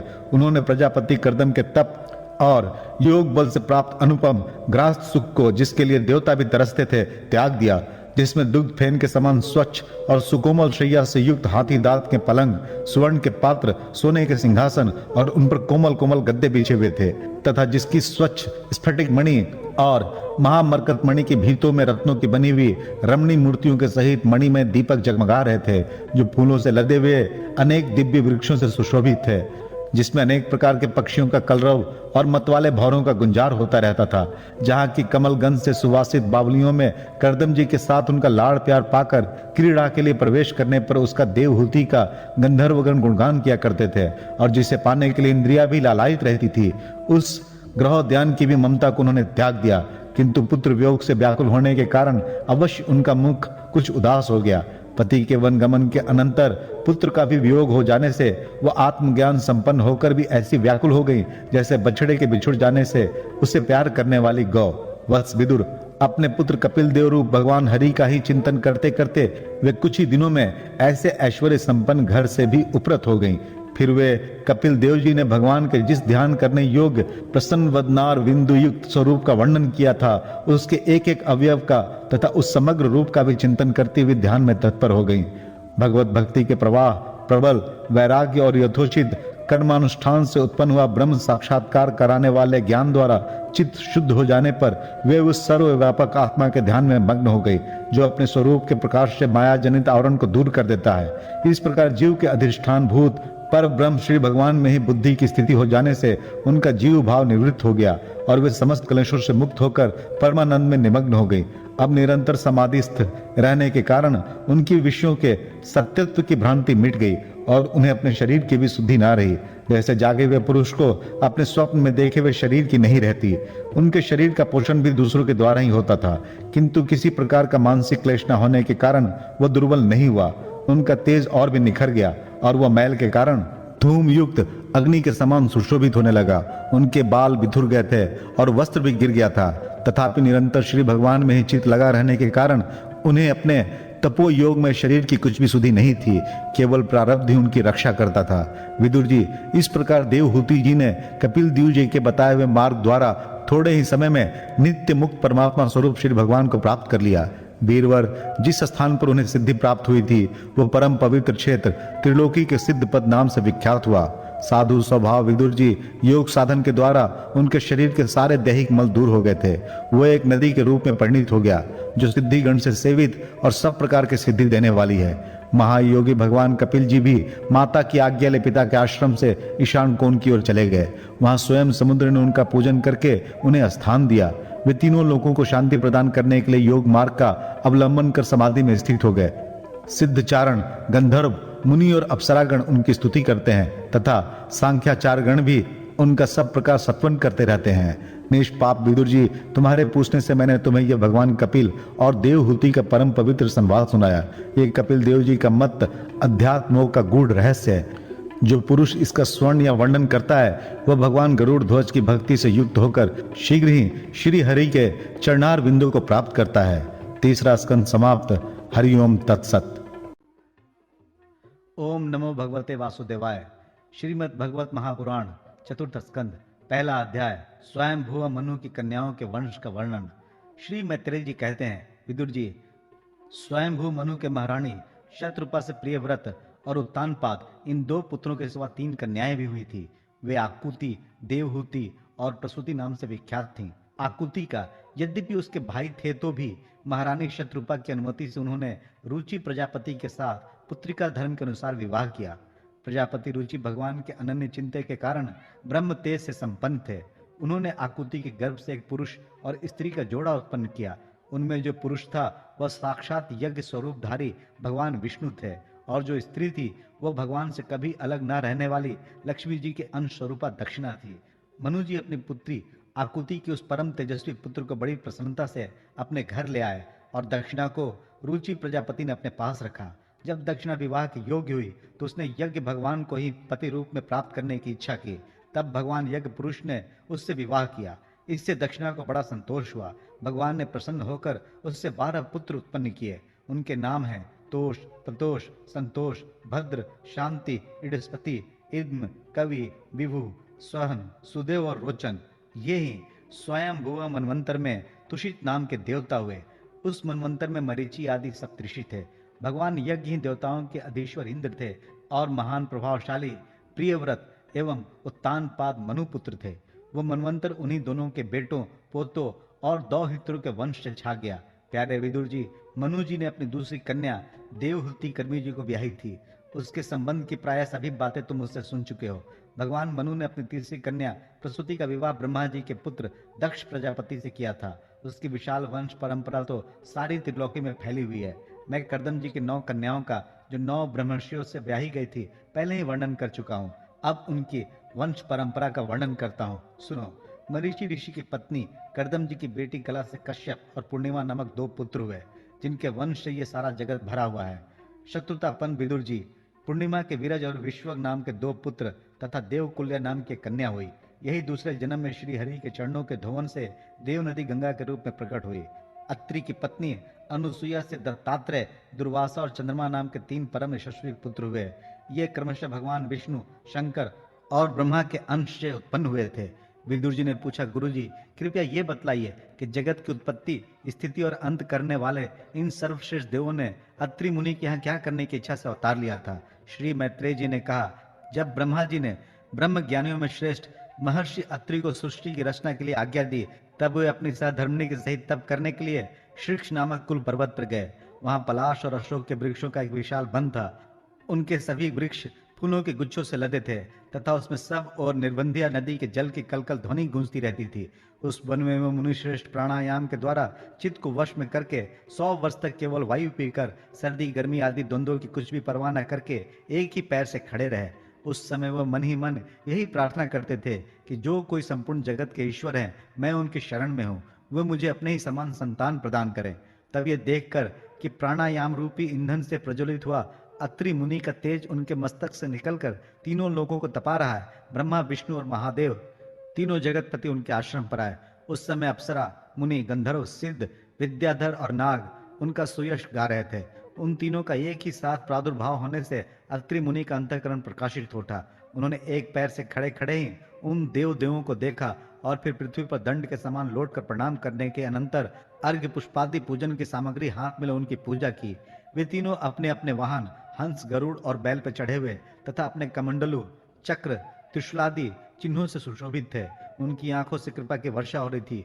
उनके मुख पर मंद हास की रेखा थी, जिससे उनकी प्रसन्नता झलक रही थी। उनके तेज से चौंधियाकर मुनिवर ने अपनी आंखें मूंद ली। वे चित्त को उन्हीं की ओर लगाकर हाथ जोड़ अति मधुर और सुंदर भावपूर्ण वचनों में लोक में सबसे बड़े उन तीनों देवों की स्तुति करने लगे। अत्रि मुनि ने कहा, भगवान, प्रत्येक कल्प के आरंभ में जगत की उत्पत्ति, स्थिति और लय के लिए जो माया के सत्वादि तीनों गुणों का विभाग करके भिन्न भिन्न शरीर धारण करते हैं, वे ब्रह्मा, विष्णु और महादेव आप ही हैं। मैं आपको प्रणाम करता हूँ। कहिए, मैंने जिनको बुलाया था, आप में से वो कौन महानुभाव हैं? क्योंकि मैंने तो संतान प्राप्ति की इच्छा से केवल एक सुरेश्वर भगवान का ही चिंतन किया था। फिर आप तीनों ने यहाँ पधारने की कृपा कैसे की? आप लोगों तक तो देहधारियों के मन का भी गति नहीं है, इसलिए मुझे बड़ा आश्चर्य हो रहा है। आप लोग कृपा करके मुझे इसका रहस्य बतलाइए। श्री मैत्रेय जी कहते हैं, समर्थ विदुर जी, अत्रि मुनि के वचन सुनकर वो तीनों देव हंस पड़े और उनसे सुमधुर वाणी में कहने लगे। देवताओं ने कहा, ब्रह्मन, तुम सत्य संकल्प हो, अतः तुमने जैसा संकल्प किया था वही होना चाहिए। उससे विपरीत कैसे हो सकता है? तुम जिस जगदीश्वर का ध्यान करते थे वो हम तीनों ही हैं। प्रिय महर्षि, तुम्हारा कल्याण हो। तुम्हारे यहाँ हमारे अंश स्वरूप 3 जगत विख्यात पुत्र उत्पन्न होंगे और तुम्हारे सुंदर यश का विस्तार करेंगे। उन्हें इस प्रकार अभिष्ट वर देकर तथा पति पत्नी दोनों से भली भांति पूजित होकर उनके देखते ही देखते हुए तीनों सुरवेश्वर अपने अपने लोगों को चले गए। ब्रह्मा जी के अंश से चंद्रमा, विष्णु के अंश से योग वेता दत्तात्रेय जी और महादेव जी के अंश से दुर्वासा ऋषि अत्रि के पुत्र के रूप में प्रकट हुए। अब अंगिरा ऋषि के संतानों का वर्णन सुनो। अंगिरा की पत्नी श्रद्धा ने सिनी वाली, कुहू, राका और अनुमति इन 4 कन्याओं को जन्म दिया। इनके सिवा उनके साक्षात भगवान उतथ्य जी और ब्रह्मनिष्ठ बृहस्पति जी ये 2 पुत्र भी हुए, जो स्वरोचिष मनवंतर में विख्यात हुए। पुलसत्य जी की उनकी पत्नी हविर्भु से महर्षि अगस्त्य और महातपस्वी विश्रवा ये दो पुत्र हुए। इनमें अगस्त्य जी दूसरे जन्म में जठराग्नि हुए। विश्रवा मुनि की इडविडा के गर्भ से यक्षराज कुबेर का जन्म हुआ और उनकी दूसरी पत्नी केशनी से रावण, कुंभकर्ण एवं विभीषण उत्पन्न हुए। महामते, महर्षि पुलह की स्त्री परम साध्वी गति से कर्मश्रेष्ठ वरियान और सहिष्णु ये तीन पुत्र उत्पन्न हुए। इसी प्रकार कृत की पत्नी क्रिया ने ब्रह्म तेज से दीप्यमान वालखिल्यादि 60,000 ऋषियों को जन्म दिया। शत्रुतापन विदुर जी वशिष्ठ जी की पत्नी ऊर्जा अरुंधति से चित्रकेतु आदि 7 विशुद्ध चित्त ब्रह्मर्षियों का जन्म हुआ। उनके नाम चित्रकेतु, सुरोचि, विरजा, मित्र, उल्बण, वसुवृद्धान और द्युमान थे। इनके सिवा उनकी दूसरी पत्नी से शक्ति आदि और भी कई पुत्र हुए। अथर्वा मुनि की पत्नी चिति ने दढ़ दधीची नामक एक तपोनिष्ठ पुत्र प्राप्त किया, जिसका दूसरा नाम अश्वशिरा भी था। अब भृगु के वंश का वर्णन सुनो। महाभाग भृगु जी ने अपनी भार्या ख्याति से धाता और विधाता नामक पुत्र तथा श्री नाम की एक भगवत पारायण कन्या उत्पन्न की। मेरु ऋषि ने अपनी आयति और नियति नाम की कन्याएं क्रमशः धाता और विधाता को ब्याही। उनसे उनके मृकंड और प्राण नामक पुत्र हुए। उनमें से मृकंड के मार्कंडेय और प्राण के मुनिवर वेदशिरा का जन्म हुआ। भृगु जी के एक कवि नामक पुत्र भी थे। उनके भगवान उष्णा शुक्राचार्य हुए। विदुर जी, इन सब मुनीश्वरों ने भी संतान उत्पन्न करके सृष्टि का विस्तार किया।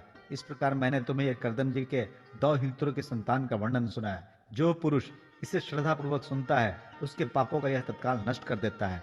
ब्रह्मा जी के पुत्र दक्ष प्रजापति ने मनु नंदनी प्रसूति से विवाह किया। उससे उन्होंने सुंदर नेत्रों वाली 16 कन्याएं उत्पन्न की।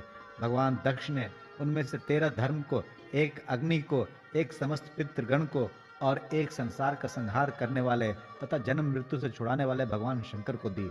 श्रद्धा, मैत्री, दया, शांति, तुष्टि, पुष्टि, क्रिया, उन्नति, बुद्धि, मेधा, तितिक्षा, हियन और मूर्ति ये धर्म की पत्नियां हैं। इनमें से श्रद्धा ने शुभ, मैत्री ने प्रसाद, दया ने अभय, शांति ने सुख, तुष्टि ने मोद और पुष्टि ने अहंकार को जन्म दिया।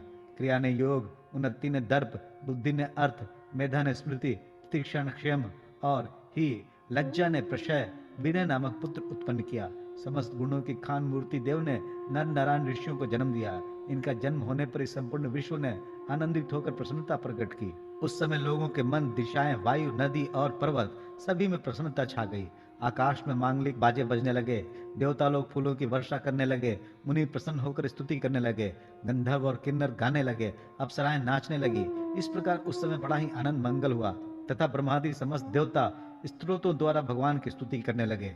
देवताओं ने कहा, जिस प्रकार आकाश में तरह तरह के रूपों की कल्पना कर ली जाती है, उसी प्रकार जिन्होंने अपनी माया के द्वारा अपने स्वरूप के अंदर इस संसार की रचना की है और अपने स्वरूप को प्रकाशित करने के लिए इस समय इस ऋषि विग्रह के साथ धर्म के घर में अपने आप को प्रकट किया है, उन परम पुरुष को हमारा नमस्कार है।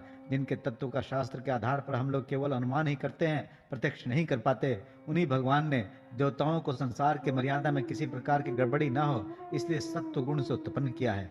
अब वे अपने करुणा में नेत्रों से जो समस्त शोभा और सौंदर्य के निवास स्थल निर्मल दिव्य कमलों को भी नीचा दिखाने वाले हैं, हमारी ओर निहारे। प्यारे विदुर जी, प्रभु का साक्षात दर्शन पाकर देवताओं ने उनकी इस प्रकार स्तुति और पूजा की। तदनंतर भगवान नर नारायण दोनों गंधमादन पर्वत पर चले गए। भगवान श्री हरि के अंशभूत वे नर नारायण ही इस समय पृथ्वी का भार उतारने के लिए यदुकुल भूषण श्री कृष्ण और उन्हीं के सरीखे श्याम वर्ण कुरु कुल तिलक अर्जुन के रूप में अवतीर्ण हुए। अग्निदेव की पत्नी स्वाहा ने अग्नि के ही अभिमानी पावक, पवमान और शुचि ये 3 पुत्र उत्पन्न किए। ये तीनों ही हवन के वे पदार्थों का भक्षण करने वाले हैं। इन्हीं तीनों से 45 प्रकार के अग्नि और उत्पन्न हुए।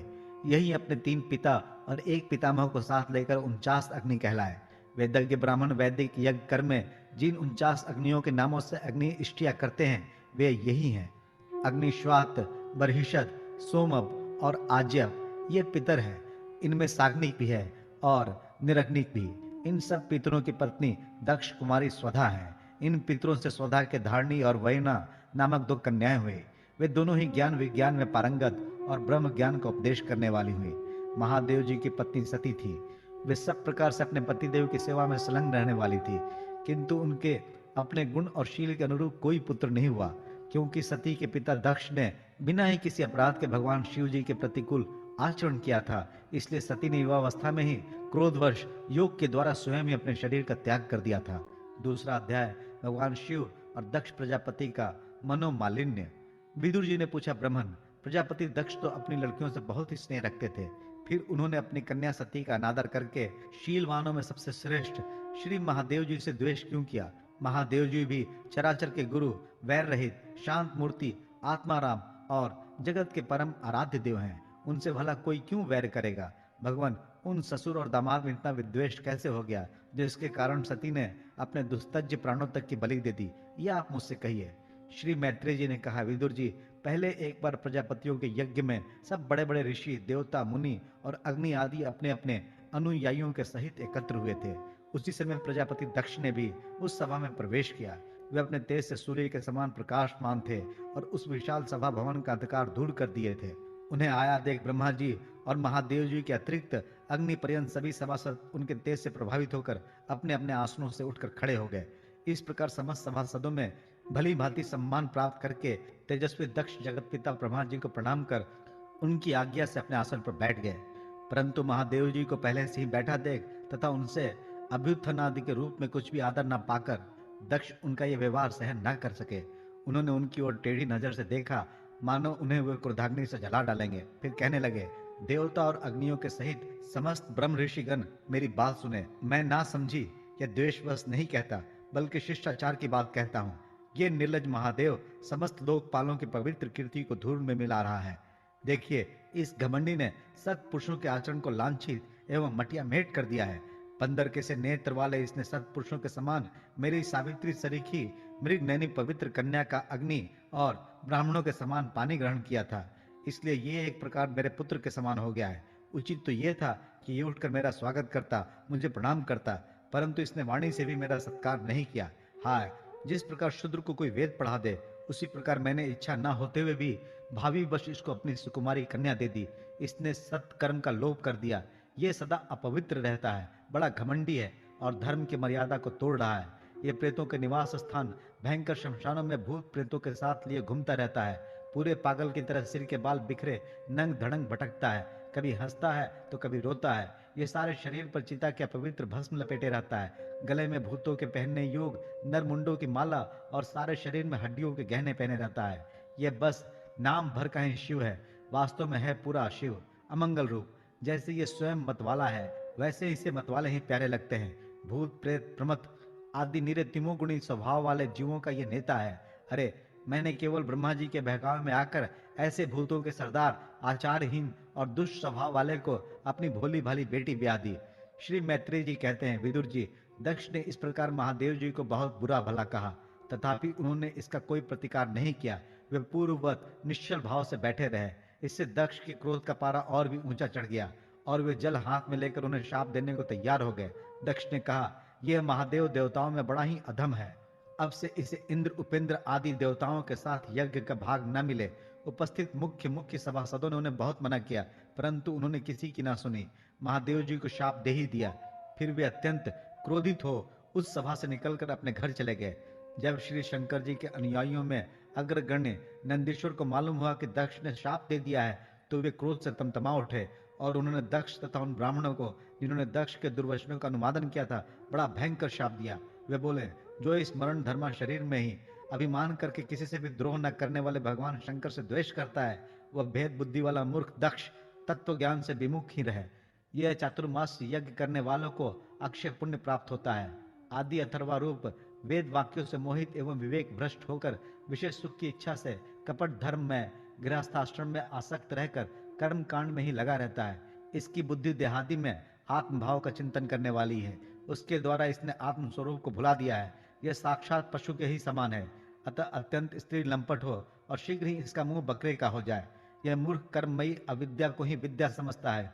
इसलिए ये और जो लोग भगवान शंकर का अपमान करने वाले इस दुष्ट के पीछे पीछे चलने वाले हैं, वे सभी जन्म मरण रूप संसार चक्र में पड़े रहे। वेद वाणी रूप लता फल श्रुति रूप पुष्पों से सुशोभित है। उसके कर्म फल रूप मनमोहक गंध से इनके चित्त क्षुब्ध हो रहे हैं। इससे ये शंकर द्रोही कर्मों के जाल में ही फंसे रहे। ये ब्राह्मण लोग भक्ष या भक्ष के विचार को छोड़कर केवल पेट पालने के लिए विद्या, तप और व्रतादि का आश्रय ले तथा धन, शरीर और इंद्रियों के सुख को ही सुख मानकर उन्हीं के गुलाम बनकर दुनिया में भीख मांगते भटका करें। नंदीश्वर के मुख से इस प्रकार ब्राह्मण कुल के लिए शाप सुनकर उसके बदले में भृगु जी ने यह दुस्तर शाप रूप ब्रह्मदंड दिया। जो लोग शिव भक्त हैं तथा जो उन भक्तों के अनुयायी हैं, वे सत शास्त्रों के विरुद्ध आचरण करने वाले और पाखंडी हो। जो लोग शौचाचार विहीन, मंद बुद्धि तथा जटा, राख और हड्डियों को धारण करने वाले हैं, वे ही शैव संप्रदाय में दीक्षित हों, जिसमें सुरा और आसवहीन देवताओं के समान आदरणीय हैं। अरे, तुम लोग तो धर्म मर्यादा के संस्थापक एवं वर्णाश्रमियों के रक्षक वेद और ब्राह्मणों की निंदा करते हो। इससे मालूम होता है तुमने पाखंड का आश्रय ले रखा है। ये वेद मार्ग इन लोगों के लिए कल्याणकारी और संतान मार्ग है। पूर्व पुरुष इसी पर चलते आए हैं और इसके मूल साक्षात श्री विष्णु भगवान है। तुम लोग सत्पुरुषों के परम पवित्र और सनातन मार्ग स्वरूप वेद की निंदा करते हो, इसलिए उस पाखंड मार्ग में जाओ जिसमें भूतों के सरदार तुम्हारे इष्ट देव निवास करते हैं। श्री मैत्रेय जी कहते हैं, विदुर जी, भृगु ऋषि के इस प्रकार शाप देने पर भगवान शंकर कुछ खिन्न से होकर वहां से अपने अनुयायियों सहित चल दिए। वहां प्रजापति लोग जो यज्ञ कर रहे थे उसमें पुरुषोत्तम श्री हरि ही उपास्य देव थे और वो यज्ञ 1000 वर्ष में समाप्त होने वाला था। उसे समाप्त कर उन प्रजापतियों ने श्री गंगा यमुना के संगम में यज्ञांत स्नान किया और फिर प्रसन्न मन से वे अपने अपने स्थानों को चले गए।